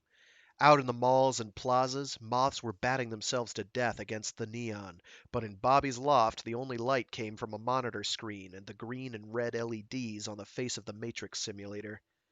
I knew every chip in Bobby's simulator by heart. It looked like your workaday Ono Sendai 7, the Cyberspace 7, but I'd rebuilt it so many times that you'd have a hard time finding a square millimeter of factory circuitry in all that silicon. We waited side by side in front of the simulator console, watching the time display in the screen's lower left corner. Go for it, I said, when it was time, but Bobby was already there, leaning forward to drive the Russian program into its slot with the heel of his hand. He did it with the tight grace of a kid slamming change into an arcade game, sure of winning and ready to pull down a string of free games. A silver tide of phosphenes boiled across my field of vision as the matrix began to unfold in my head, a 3D chessboard, infinite and perfectly transparent. The Russian program seemed to lurch as we entered the grid. If anyone else had been jacked into that part of the matrix, he might have seen a surf of flickering shadow roll out of the little yellow pyramid that represented our computer. The program was a mimetic weapon designed to absorb local color and present itself as crash priority override in whatever context it encountered. For the record, that's mimetic as in M-I-M-E, mimes. Mimetic, maybe. I may be mispronouncing. Mimetic. As in octopi, as in squids, as in cuttlefish. Congratulations, I heard Bobby say. We just became an Eastern Seaboard Fishing Authority inspection probe. That meant we were clearing fiber optic lines with the cybernetic equivalent of a fire siren, but in the simulation matrix we seemed to rush straight for Chrome's database. I couldn't see it yet, but I already knew those walls were waiting. Walls of shadow. Walls of ice. Chrome. Her pretty child face smooth as steel, with eyes that would have been at home on the bottom of some deep Atlantic trench, cold gray eyes that lived under terrible pressure. They said she cooked her own cancers for people who crossed her, Rococo custom variations that took years to kill you. They said a lot of things about Chrome, none of them at all reassuring. So I blotted her out with a picture of Ricky. Ricky kneeling in a shaft of dusty sunlight that slanted into the loft through a grid of steel and glass, her faded camouflage fatigues, her translucent rose sandals, the good line of her bare back as she rummaged through a nylon gear bag. She looks up, and a half-blonde curl falls to tickle her nose. Smiling, buttoning an old shirt of Bobby's, frayed khaki cotton drawn across her breasts. She smiles. Son of a bitch, said Bobby. We just told Chrome we're an IRS audit and 3 Supreme Court subpoenas. Hang on to your ass, Jack. So long, Ricky. Maybe now I see you never. And dark, so dark, in the halls of Chrome's ice.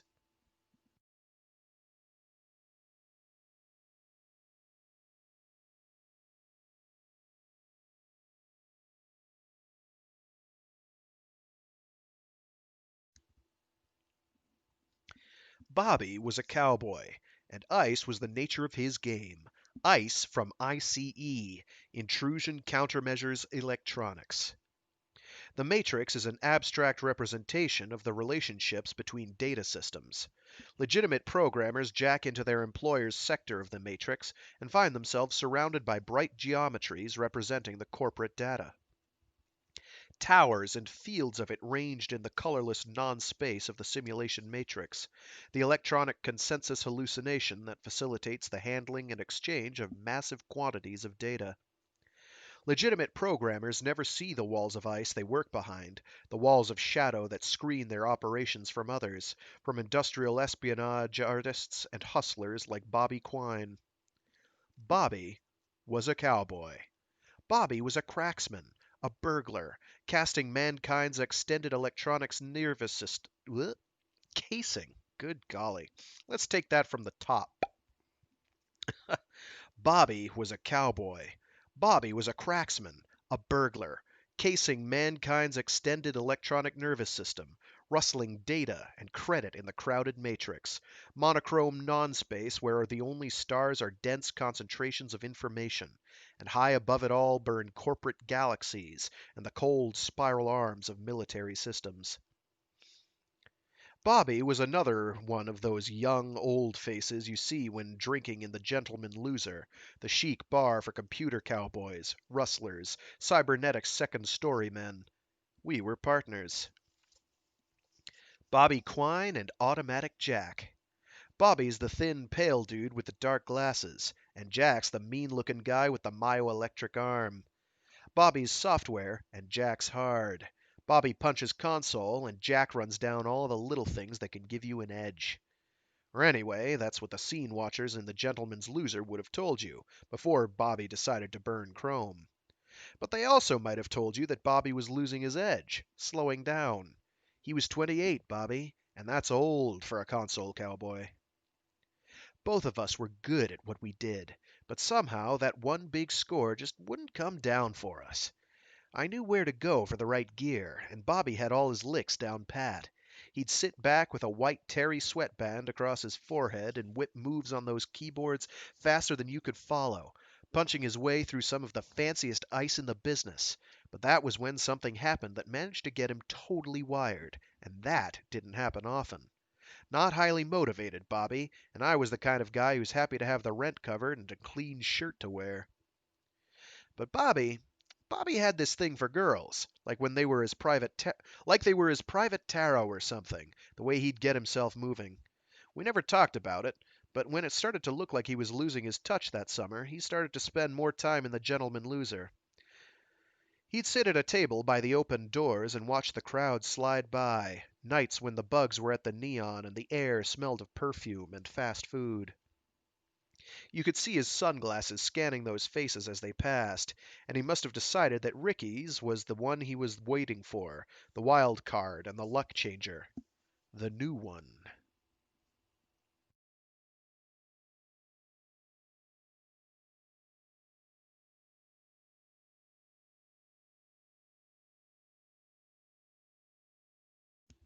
I went to New York to check out the market, to see what was available in hot software. The Finn's place has a defective hologram in the window, Metro Holographics, over a display of dead flies wearing fur coats of gray dust. The scrap's waist high inside, drifts of it rising to meet walls that are barely visible behind nameless junk, behind sagging pressboard shelves stacked with old skin magazines and yellow-spined years of National Geographic. "You need a gun," said the Finn. He looks like a Recombo DNA project aimed at tailoring people for high-speed burrowing. "You're in luck. I got the new Smith & Wesson, the 408 Tactical. Got the xenon projector slung under the barrel, see? Batteries in the grip. Throw you a 12-inch high noon circle in the pitch dark at 50 yards. The light source is so narrow it's almost impossible to spot. It's just like voodoo in a night fight." I let my arm clunk down on the table and started the fingers drumming. The servos in the hand began whining like overworked mosquitoes. I knew that the Finn really hated the sound. "You looking to pawn that?" He prodded the duralumin wrist joint with the chewed shaft of a felt-tip pen. "Maybe get yourself something a little quieter?" I kept it up. "I don't need any guns, Finn." "Okay," he said. "Okay." And I quit drumming. "I only got this one item, and I don't even know what it is." He looked unhappy. "I got it off these bridge and tunnel kids from Jersey last week." "So when'd you ever buy anything that you didn't know what it was, Finn?" "Wise ass." And he passed me a transparent mailer with something in it that looked like an audio cassette through the bubble padding. "They had a passport," he said. "They had credit cards and a watch. And that." "They had the contents of somebody's pockets, you mean?" He nodded. "The passport was Belgian. It was also bogus. Looked to me, so I put it in the furnace. Put the cards in with it. The watch was okay. A Porsche. Nice watch." It was obviously some kind of plug-in military program. Out of the mailer, it looked like the magazine of a small assault rifle, coated with non-reflective black plastic. The edges and corners showed bright metal. It had been knocking around for a while. "I'll give you a bargain on it, Jack. For old time's sake." I had to smile at that. Getting a bargain from the Finn was like God repealing the law of gravity when you have to carry a heavy suitcase down 10 blocks of airport corridor. "Looks Russian to me," I said. "Probably the emergency sewage controls from some Leningrad suburb. Just what I need." "You know," said the Finn, "I got a pair of shoes older than you are.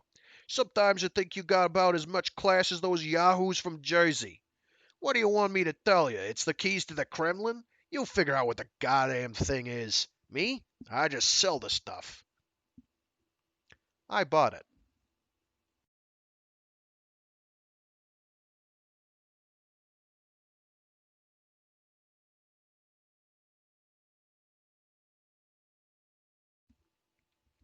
Bodiless, we swerve into Chrome's castle of ice.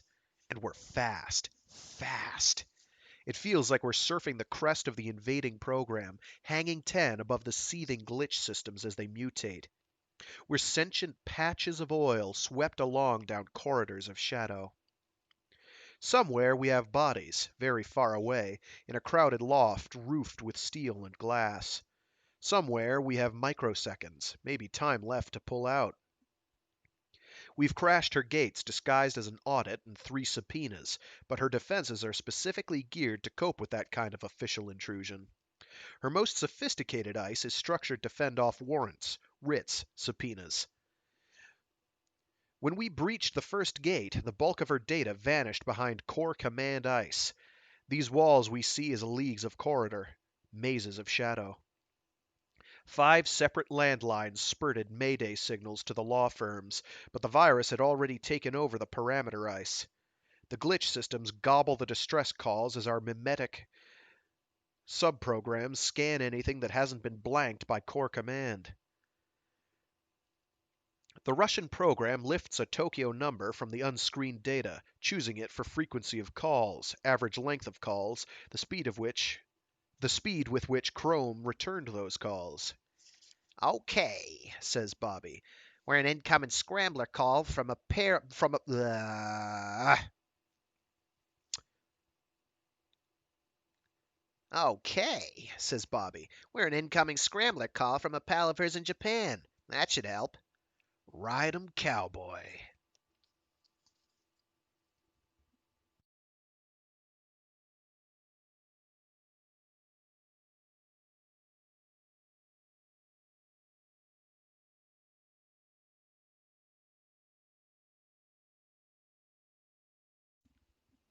Bobby read his future in women. His girls were omens, changes in the weather, and he'd sit all night in the Gentleman Loser, waiting for the season to lay a new face down in front of him like a card. I was working late in the loft one night, shaving down a chip, my arm off and the little Waldo jacked straight into the stump. Bobby came in with a girl I hadn't seen before, and usually I feel a little funny if a stranger sees me working that way, with those leads clipped to the hard carbon studs that stick out of my stump. She came right over and looked at the magnified image on the screen, then saw the Waldo moving under its vacuum-sealed dust cover. She didn't say anything, just watched. Right away I had a good feeling about her. It's like that sometimes. Automatic Jack, Ricky, my associate. He laughed, put his arm around her waist, something in his tone letting me know that I'd be spending the night in a dingy room in a hotel. Hi, She said. Tall, 19 or maybe 20, and she definitely had the goods. With just those few freckles across the bridge of her nose and eyes somewhere between dark amber and French coffee. Tight black jeans rolled to mid-calf and a narrow plastic belt that matched the rose-colored sandals. But now when I see her sometimes when I'm trying to sleep, I see her somewhere out on the edge of all this sprawl of cities and smoke, and it's like she's a hologram stuck behind my eyes, in a bright dress she must have worn once, when I knew her, something that doesn't quite reach her knees. Bare legs, long and straight. Brown hair, streaked with blonde, hoods her face. Blown in a wind from somewhere, and I see her wave goodbye. Bobby was making a show of rooting through a stack of audio cassettes. I'm on my way, cowboy, I said, unclipping the Waldo. She watched attentively as I put my arm back on. can you fix things? She asked. Anything. Anything you want. Automatic Jack'll fix it. I snapped my Duralumin fingers for her. She took a little SimStim deck from her belt and showed me the broken hinge on the cassette cover. Tomorrow, I said. No problem. And my, oh my, I said to myself, sleep pulling me down the 6 flights to the street, what'll Bobby's luck be like with a fortune cookie like that?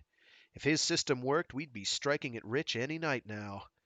In the street, I grinned and yawned and waved for a cab.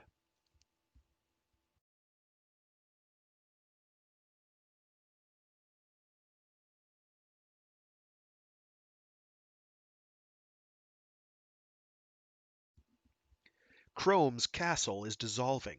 Sheets of ice shadow, flickering and fading, eaten by the glitch systems that spin out from the Russian program, tumbling away from our central logic thrust, and infecting the fabric of the ice itself. The glitch systems are cybernetic virus analogs, self-replicating and voracious. They mutate constantly, in unison, subverting and absorbing Chrome's defenses. Have we already paralyzed her? Or is a bell ringing somewhere, a red light blinking? Does she know?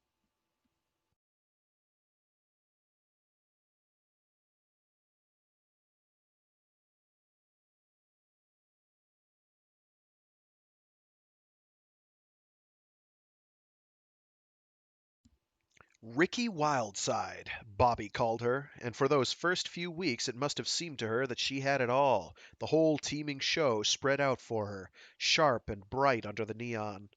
She was new to the scene, and she had all the miles of malls and plazas to prowl, all the shops and clubs, and Bobby to explain the wild side, the tricky wiring on the dark underside of things, all the players and their names and their games. He made her feel at home.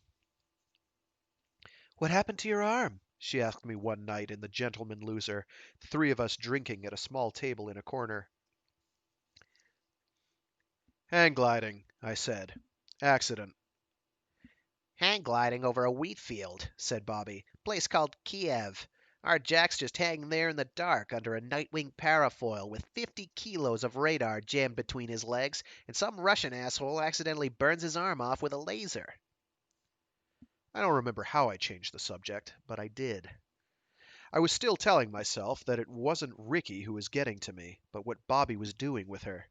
I'd known him for a long time, since the end of the war, and I knew he used women as counters in a game. Bobby Quine versus Fortune, versus Time and the Night of Cities.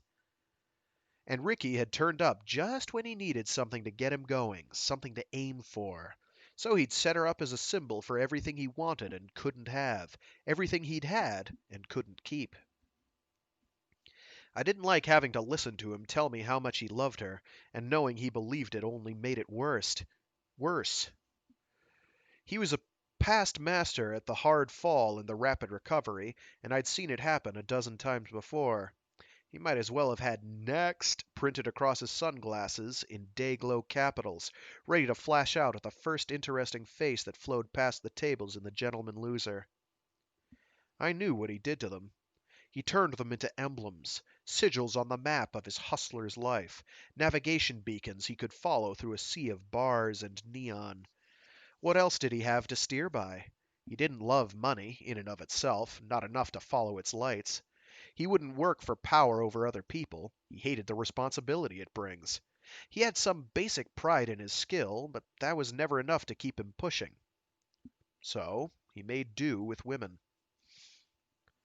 When Ricky showed up, he needed one in the worst way. He was fading fast, and Smart Money was already whispering that the edge was off his game. He needed that one big score, and soon, because he didn't know any other kind of life, and his clocks were set for hustler's time, calibrated in risk and adrenaline and that supernal dawn calm that comes with when every move's proved right, and a sweet lump of someone else's credit clicks into your own account. It was time for him to make his bundle and get out. So Ricky got set up higher and farther away than any of the others ever had, even though, and I felt like screaming it at him, she was right there, alive, totally real, human, hungry, resilient, bored, beautiful, excited, all the things she was. Then he went out one afternoon, about a week before I made the trip to New York to see Finn. Went out and left us there in the loft, waiting for a thunderstorm. Half the skylight was shadowed by a dome they'd never finished, and the other half showed sky, black and blue with clouds. I was standing by the bench, looking up at that sky, stupid with the hot afternoon, the humidity, and she touched me, touched my shoulder, the half-inch border of taut pink scar that the arm doesn't cover. Anybody else ever touched me there? They went on to the shoulder, the neck. But she didn't do that. Her nails were lacquered black, not pointed, but tapered oblongs, the lacquer only a shade darker than the carbon fiber laminate that sheathes my arm. And her hand went down the arm, black nails tracing a weld in the laminate, down to the black anodized elbow joint, out to the wrist, her hand soft-knuckled as a child's, fingers spreading to lock over mine, her palm against the perforated duralumin. Her other palm came up to brush across the feedback pads, and it rained all afternoon, raindrops drumming on the steel and soot-stained glass above Bobby's bed.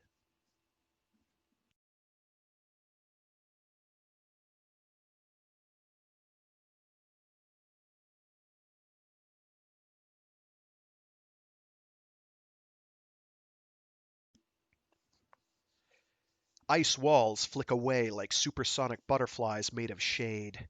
Beyond them, the Matrix's illusion of infinite space. It's like watching a tape of a prefab building going up, only the tape's reversed and run at high speed, and these walls are torn wings. Trying to remind myself that this place and the gulfs beyond are only representations, that we aren't in Chrome's computer, but interfaced with it, while the Matrix simulator in Bobby's loft generates this illusion. The core data begins to emerge, exposed, vulnerable. This is the far side of ice, the view of the Matrix I've never seen before, the view that 15 million legitimate console operators see daily and take for granted. The core data tower around us, like vertical freight trains, color-coded for access. Bright primaries, impossibly bright in that transparent void, linked by countless horizontals in nursery blues and pinks. But ice still shadows something at the very center of it all, the heart of all Chrome's expensive darkness, the very heart.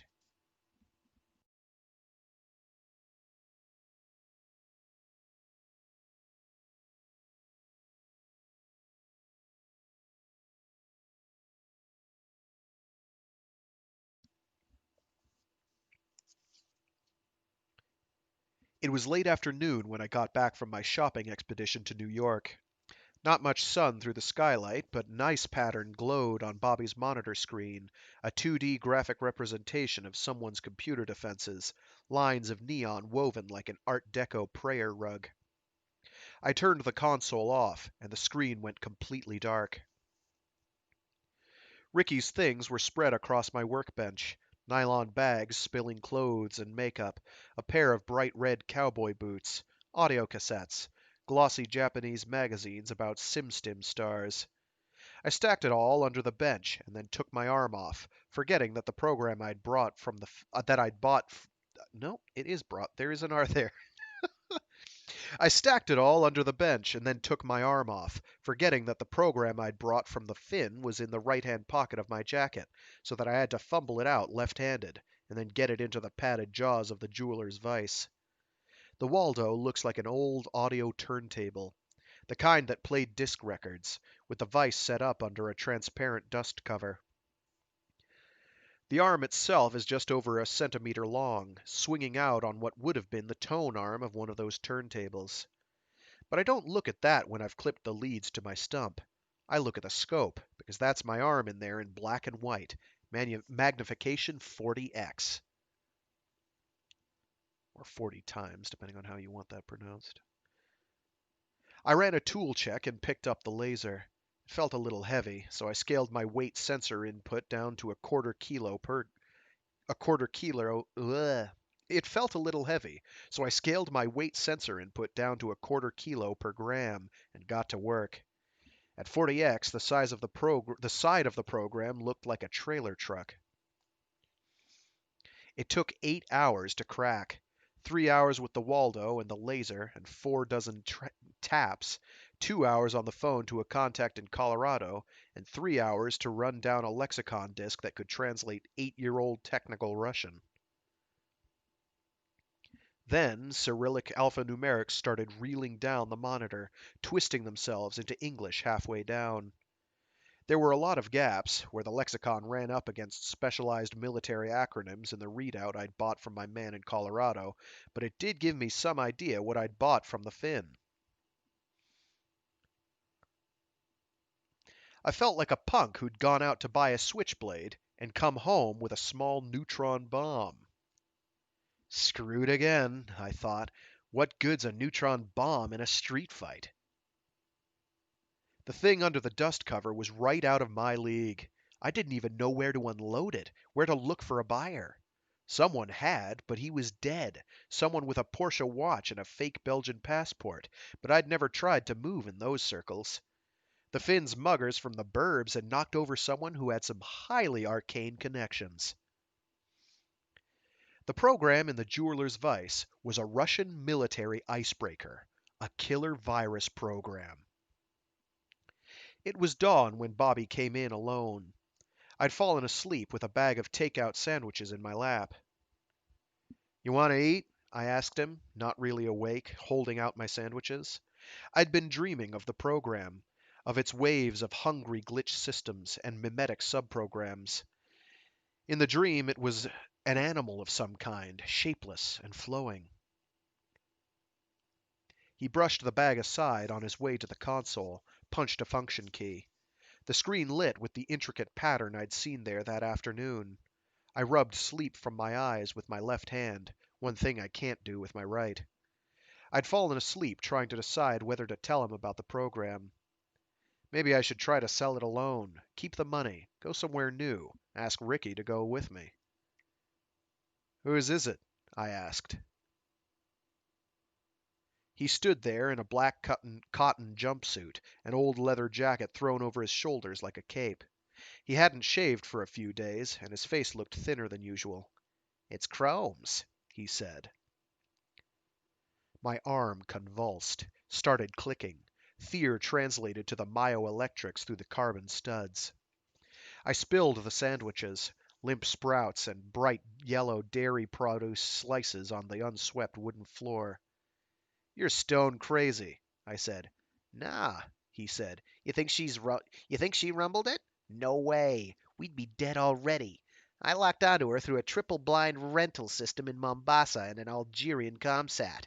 She knew somebody was having a look-see, but she couldn't trace it." If Chrome had traced the pass Bobby had made at her ice, we were as good as dead.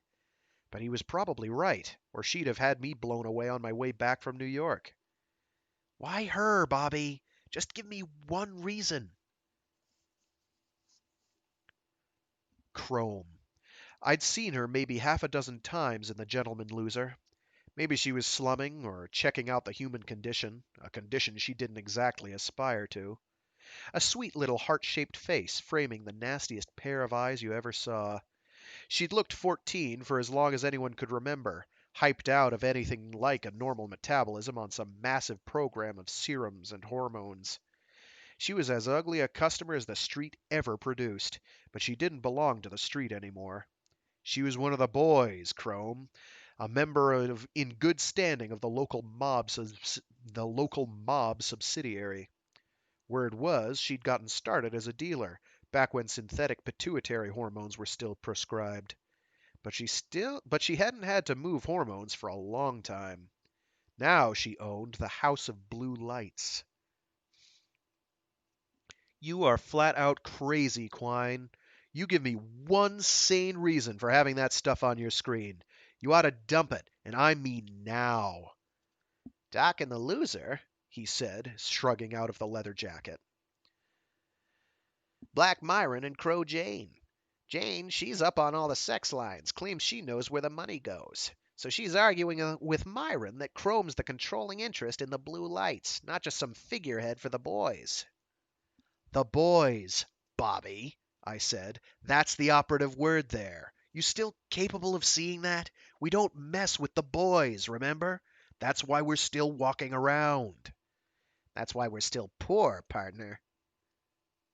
He settled back into the swivel chair in front of the console, unzipped his jumpsuit, and scratched his skinny white chest. "But maybe not for much longer." "I think maybe this partnership just got itself permanently dissolved." Then he grinned at me. The grin was truly crazy, feral and focused, and I knew that right then he really didn't give a shit about dying. "Look," I said, "I've got some money left, you know. Why don't you take it and get the tube to Miami? Catch a hopper to Montego Bay. You need a rest, man. You've got to get your act together. My act, Jack, he said, punching something on the keyboard, never has been this together before. The neon prayer rug on the screen shivered and woke as an animation program cut in, ice lines weaving with hypnotic frequency, a living mandala. Bobby kept punching, and the movement slowed. The pattern resolved itself, grew slightly less complex, became an alternation between two distant configurations. A first-class piece of work, and I hadn't thought he was still that good. Now, he said, there, see it? Wait. There. There again. And there. Easy to miss. That's it. Cuts in every hour and 20 minutes with a squirt transmission to their ComSat. We could live for a year on what she pays them weekly in negative interest. Who's ComSat? Zurich. Her bankers. That's her bank book, Jack. That's where the money goes. Crow Jane was right. I stood there. My arm forgot to click. So, how'd you do in New York, partner? You get anything that'll help me cut ice? We're gonna need whatever we can get. I kept my eyes on his, forced myself not to look in the direction of the Waldo, the jeweler's vice. The Russian program was there, under the dust cover. Wild cards. Luck changers.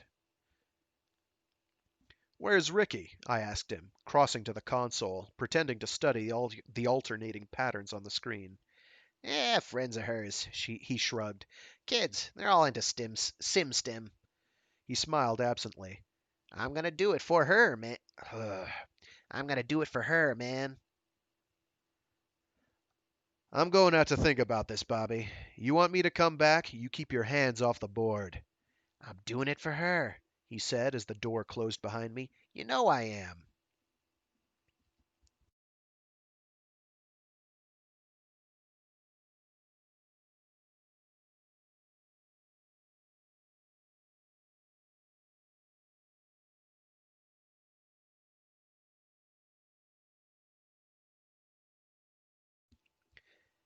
And down now, down, the program a roller coaster through this fraying maze of shadow walls, gray cathedral spaces between the bright towers.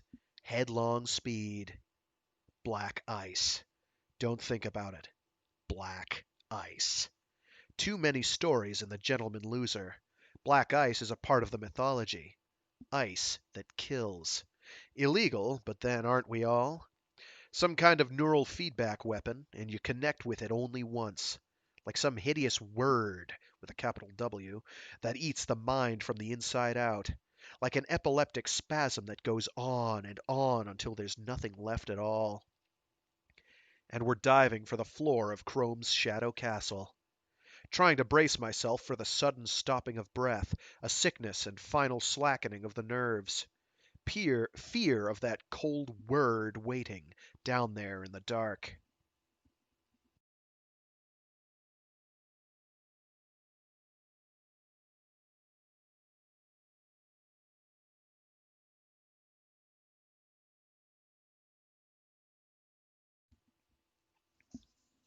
I went out and looked for Ricky, found her in a cafe with a boy with Sendai eyes, half-healed suture lines radiating from his bruised sockets.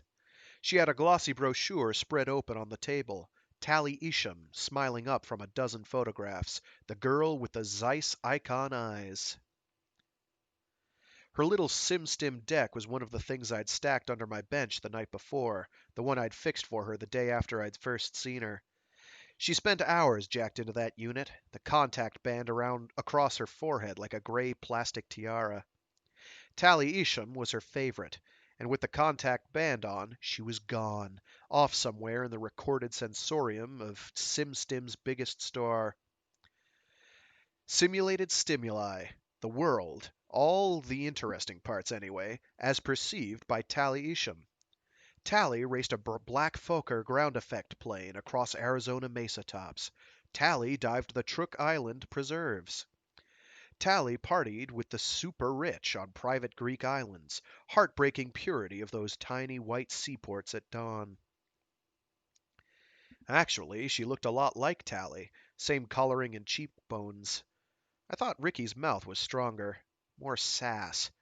She didn't want to be Tally Isham, but she coveted the job. That was her ambition, to be in SimStim. Bobby just laughed it off. She talked to me about it, though.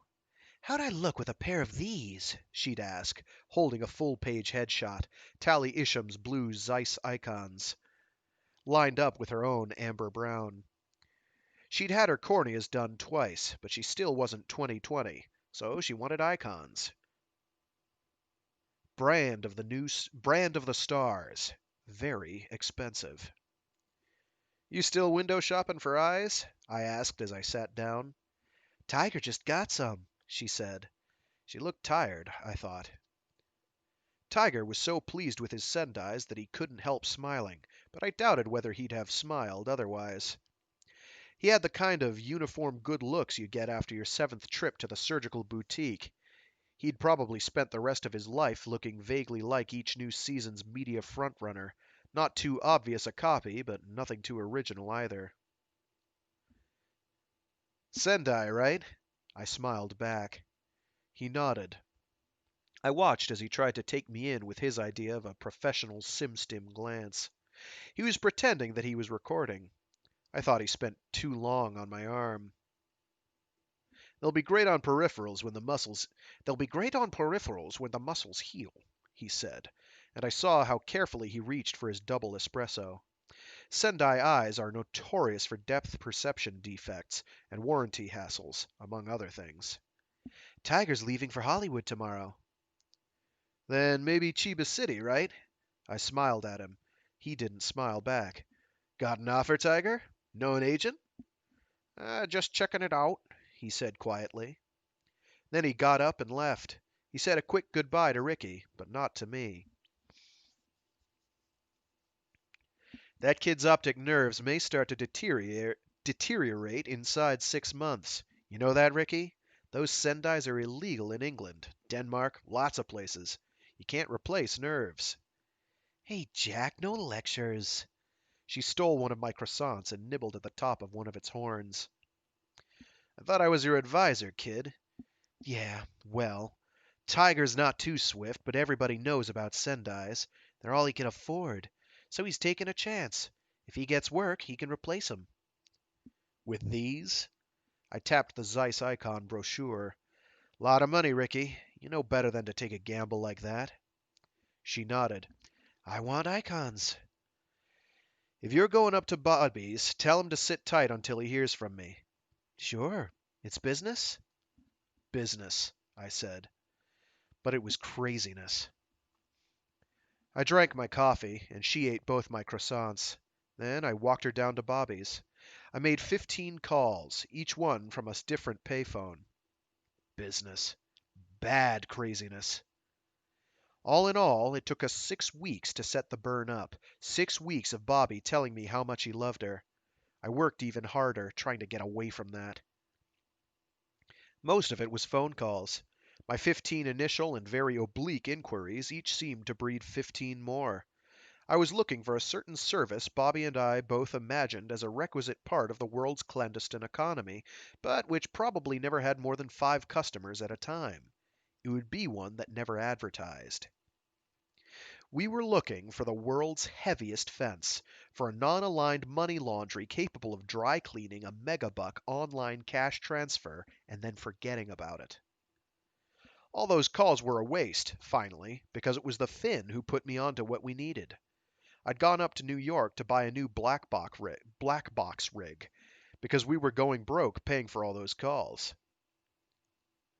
I put the problem to him as hypothetically as possible. "Macau," he said. "Macau?" "The Long Hum family. Stockbrokers." He even had the number. You want a fence? Ask another fence.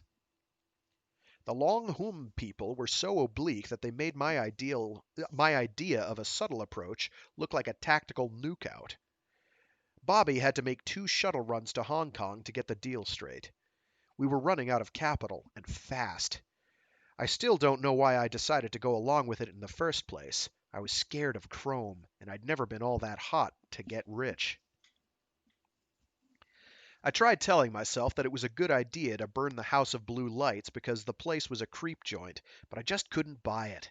I didn't like the blue lights because I'd spent a supremely depressing evening there once, but that was no excuse for going after Chrome. Actually, I halfway assumed we were going to die in the attempt. Even with that killer program, the odds weren't exactly in our favor. Bobby was lost in writing the set of commands we were going to plug into the dead center of Chrome's computer. That was going to be my job because Bobby was going to have his hands full trying to keep the Russian program from going straight for the kill. It was too complex for us to rewrite, and so he was going to try and hold it back for the 2 seconds I needed.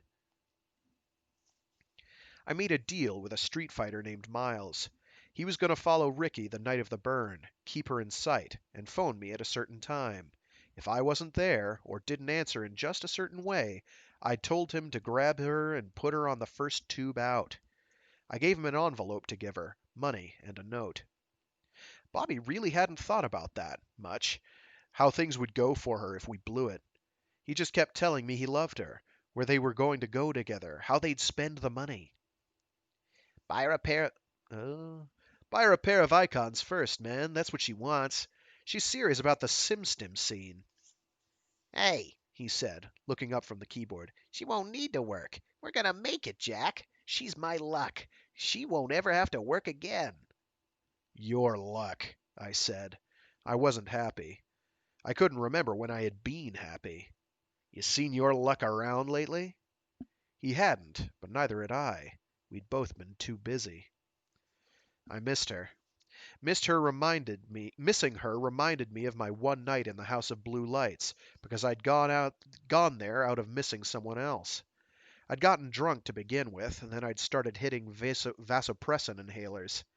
If your main squeeze has just decided to walk out on you, booze and vasopressin are the ultimate in masochistic pharmacology. The juice makes you maudlin, and the vasopressin makes you remember. I mean, really remember. Clinically, they use the stuff to counter senile amnesia, but the street finds its own uses for things. So I'd bought myself an ultra-intense replay of a bad affair. Trouble is, you get the bad with the good. Go gunning for transports of animal ecstasy, and you get what you said too, and what she said to that, and how she walked away and never looked back. I don't remember deciding to go to the blue lights, or how I got there, hushed corridors and this really tacky decorative waterfall trickling somewhere, or maybe just a hologram of one. I had a lot of money that night. Somebody had given Bobby a big roll for opening a 3-second window in someone else's ice. I don't think the crew on the door liked my looks, but I guess my money was okay. I had more to drink there when I'd done. Let's try that again. I had more to drink there when I'd done what I went there for. Then I made some crack to the barman about closet necrophiliacs, and that didn't go down too well. Then this very large character insisted on calling me War Hero, which I didn't like. I think I showed him some tricks with the arm, before the lights went out, and I woke up 2 days later in a basic sleeping module somewhere else. A cheap place, not even room to hang yourself. And I sat there on that narrow foam slab and cried. Some things are worse than being alone. But the thing they sell in House of Blues, in the House, but the thing they sell in the House of Blue Lights is so popular that it's almost legal.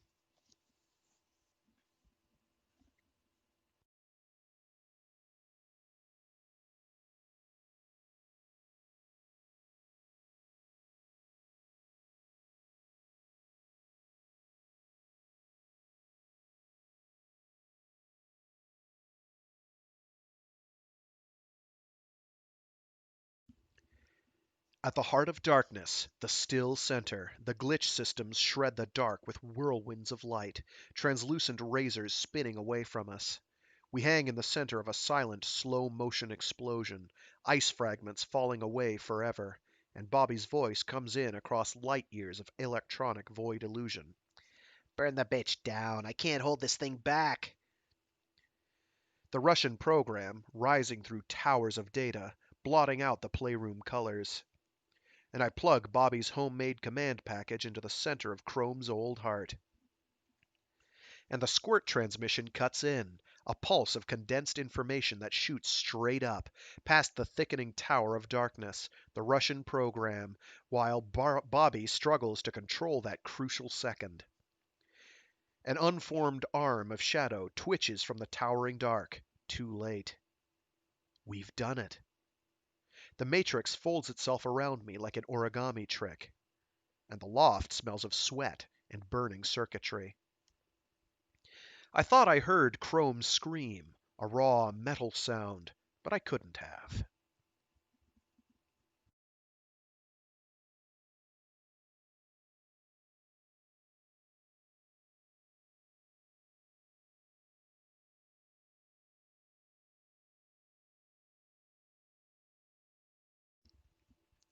Bobby was laughing, tears in his eyes. The elapsed time figure in the corner of the monitor read 072405. The burn had taken a little under 8 minutes, and I saw that the Russian program had melted in its slot. We'd given the bulk of Chrome's Zurich account to a dozen world charities. There was too much there to move, and we knew we had to break her, burn her straight down, or she might come after us. We took less than 10% for ourselves and shot it through the Long Hum setup in Macau. They took 60% of that for themselves and kicked what was left back to us through the most convoluted sector of the Hong Kong exchange. It took an hour before our money started to reach the 2 accounts we'd opened in Zurich. I watched the zeros pile up behind a meaningless figure on the monitor. I was rich.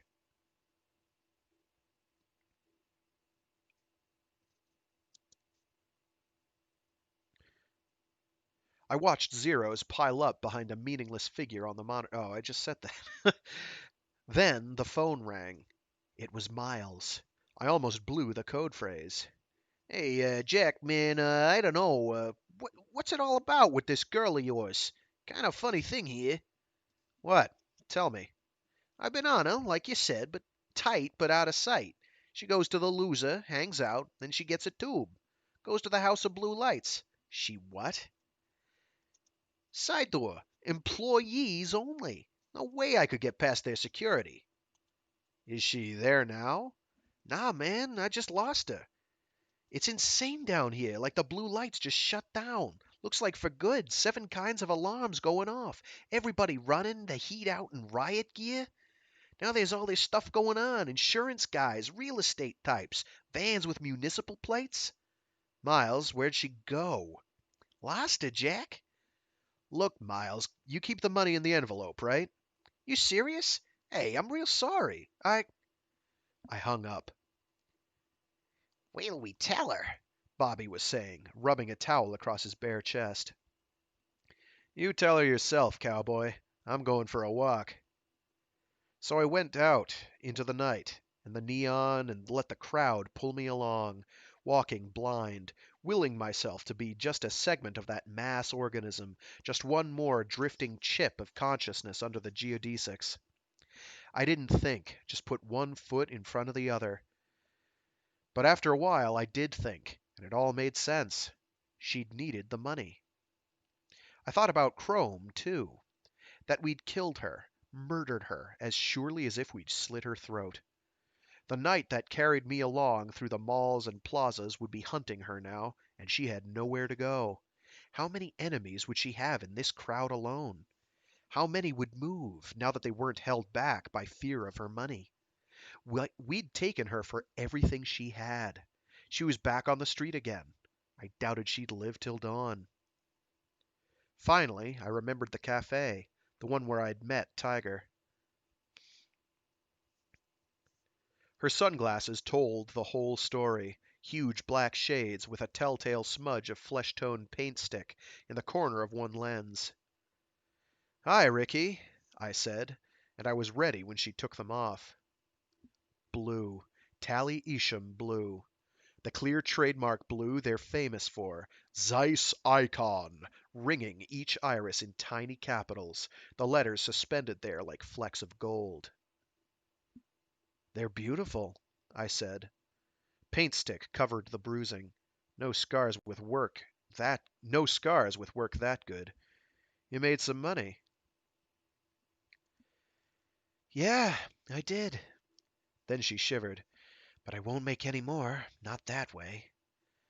I think that place is out of business. Oh. Something moved in her face then. The new blue eyes were still and very deep. It doesn't matter. Bobby's waiting for you. We just pulled down a big score. No, I've got to go. I guess you won't understand, but I've got to go. I nodded, watching the arm swing up to take her hand. It didn't seem to be part of me at all, but she held onto it like it was.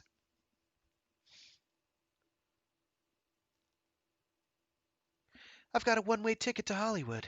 Tiger knows some people I can stay with. Maybe I'll even get to Chiba City. She was right about Bobby. I went back with her. He didn't understand. But she'd already served her purpose, for Bobby, and I wanted to tell her not to hurt for him, because I could see that she did. He wouldn't even come out into the hallway after she had packed her bags. I put the bags down and kissed her and messed up the paint stick, and something came up inside me the way the killer program had risen above Chrome's data. A sudden stopping of the breath in a place where no word is. But she had a plane to catch. Bobby was slumped in the swivel chair in front of his monitor, looking at his string of zeros. He had his shades on, and I knew he'd be in the Gentleman Loser by nightfall, checking out the weather, anxious for a sign, someone to tell him what his new life would be like. I couldn't see it being very different. More comfortable, but he'd always be waiting for that next card to fall.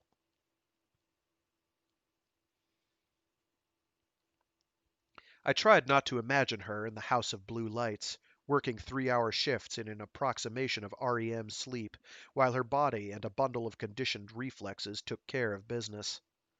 The customers never got to complain that she was faking it, because those were real orgasms. But she felt them, if she felt them at all, as faint silver flares somewhere out on the edge of sleep. Yeah, it's so popular, it's almost legal. The customers are torn between needing someone and wanting to be alone at the same time, which has probably always been the name of that particular game, even before we had the neuroelectronics to enable them to have it both ways. I picked up the phone and punched the number for her airline. I gave them her real name, her flight number. She's changing that, I said, to Chiba City. That's right, Japan. I thumbed my credit card into the slot and punched my ID code. First class. Distant hum as they scanned my credit records. Make that a return ticket.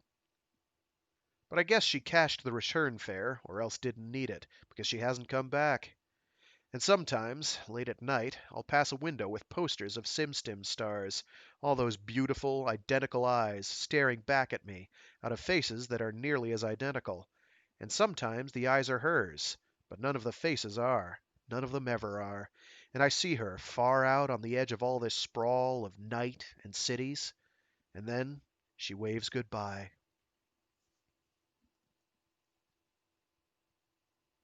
And that was Burning Chrome by William Gibson. And that was friggin' awesome. That, ladies and gentlemen, is one of the foundational cornerstones of cyberpunk as a genre. And if you like more of that, there is always Neuromancer, which is definitely my favorite of the Sprawl trilogy. Uh, I don't know, there's something about it. Although Mona Lisa Overdrive's pretty good. I'm still not sure, even though I've read Count Zero a bunch of times, I'm still not 100% sure that I get Count Zero. Like, I know what happens, more or less, I think. That's one of the things is because of the excessively detailed writing style that William Gibson has, sometimes the actual events get obscured by, like, Forest for the Trees. Like, the actual events that occur get kind of obscured. Like, I didn't get understand the ending to Neuromancer, like how everything had panned out until probably my like really understood until like the second or like the third time I'd read the book. I didn't, or I understood it the second time, and then the third time I appreciated it. Isn't that always the way? Then again, with books I've read quite a few more times than Neuromancer, like Dune, I get something new out of them every time, which is always pretty cool. I'd love to read Dune aloud. That would be a lot of fun, I think. I think Dune would be nuts. I'd do that, but Dune is kind of long, and it's also another one of those ones that I sort of don't want to do because of fear that I wouldn't do it justice. Um, if that makes any sense at all. So I haven't decided what I'm going to read out loud next. Um, I'm thinking I might do either The Moon is a Harsh Mistress or Artemis. Moon is a Harsh Mistress is by Heinlein, and it's really good. It's got a nice breakdown of how guerrilla cells work, among other things. So if you're ever trying to rise up in revolution against the man, then boy howdy, this is a book you should read. Also, it helps if you're on a penal colony and take over a penal colony on the moon that happens to have, oh, I don't know, a big old railgun that shoots container pods down to the planet. That helps. Having leverage is nice. And then Artemis is by Andy Weir, the guy who did The Martian, which is also excellent, by the way. I highly recommend it. If you liked the movie is a fairly accurate representation, except for the very ending, which is rather different. Um, the Martian is really good. That one's probably a good one to do because it's easy to segment. Other than that, I have not really figured out what I'm going to do. I've got a bunch of N.K. Jemisin now on my lap that I'm going to get around to reading. I've heard good things about her as an author, and I've wanted to check her out. So I'll get back to you.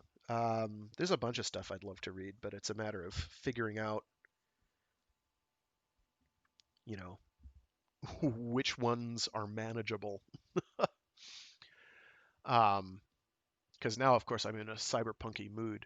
I could do like, oh, I need to check to see if there's a third book in the Coco trilogy or a Coco series rather. Um, it's a cyberpunk series about a badass lady person who does badass lady person things in a sort of cyberpunky dystopia. It's pretty rad. I would not be surprised if someone picks up those books to make a movie or a mini series out of. They're pretty actiony. They feel very cinematic, I guess. So I'll get back to people on that. I will hopefully be able to do another one next Saturday. Um, Alternatively, I might do something totally different, like something by C.J. Sherry. I don't know. I'm a fan of hers. So that'll do it for today. For this, I do kind of want to get some streaming in of me playing Gundam Extreme versus Maxiboost on while it's still in the network pre-order beta phase. Although it's already very much complete, nothing's going to change, I don't think, other than adding one new mobile suit to the roster. But it'd be nice because I won't be able to touch it until the actual game itself until it comes out on the 30th, which is in 5 days. I can wait. Those aren't spiders under my skin, I swear. But yeah, thanks for tuning in. If you tuned in, if you're watching this after the fact, well, I hope you enjoyed.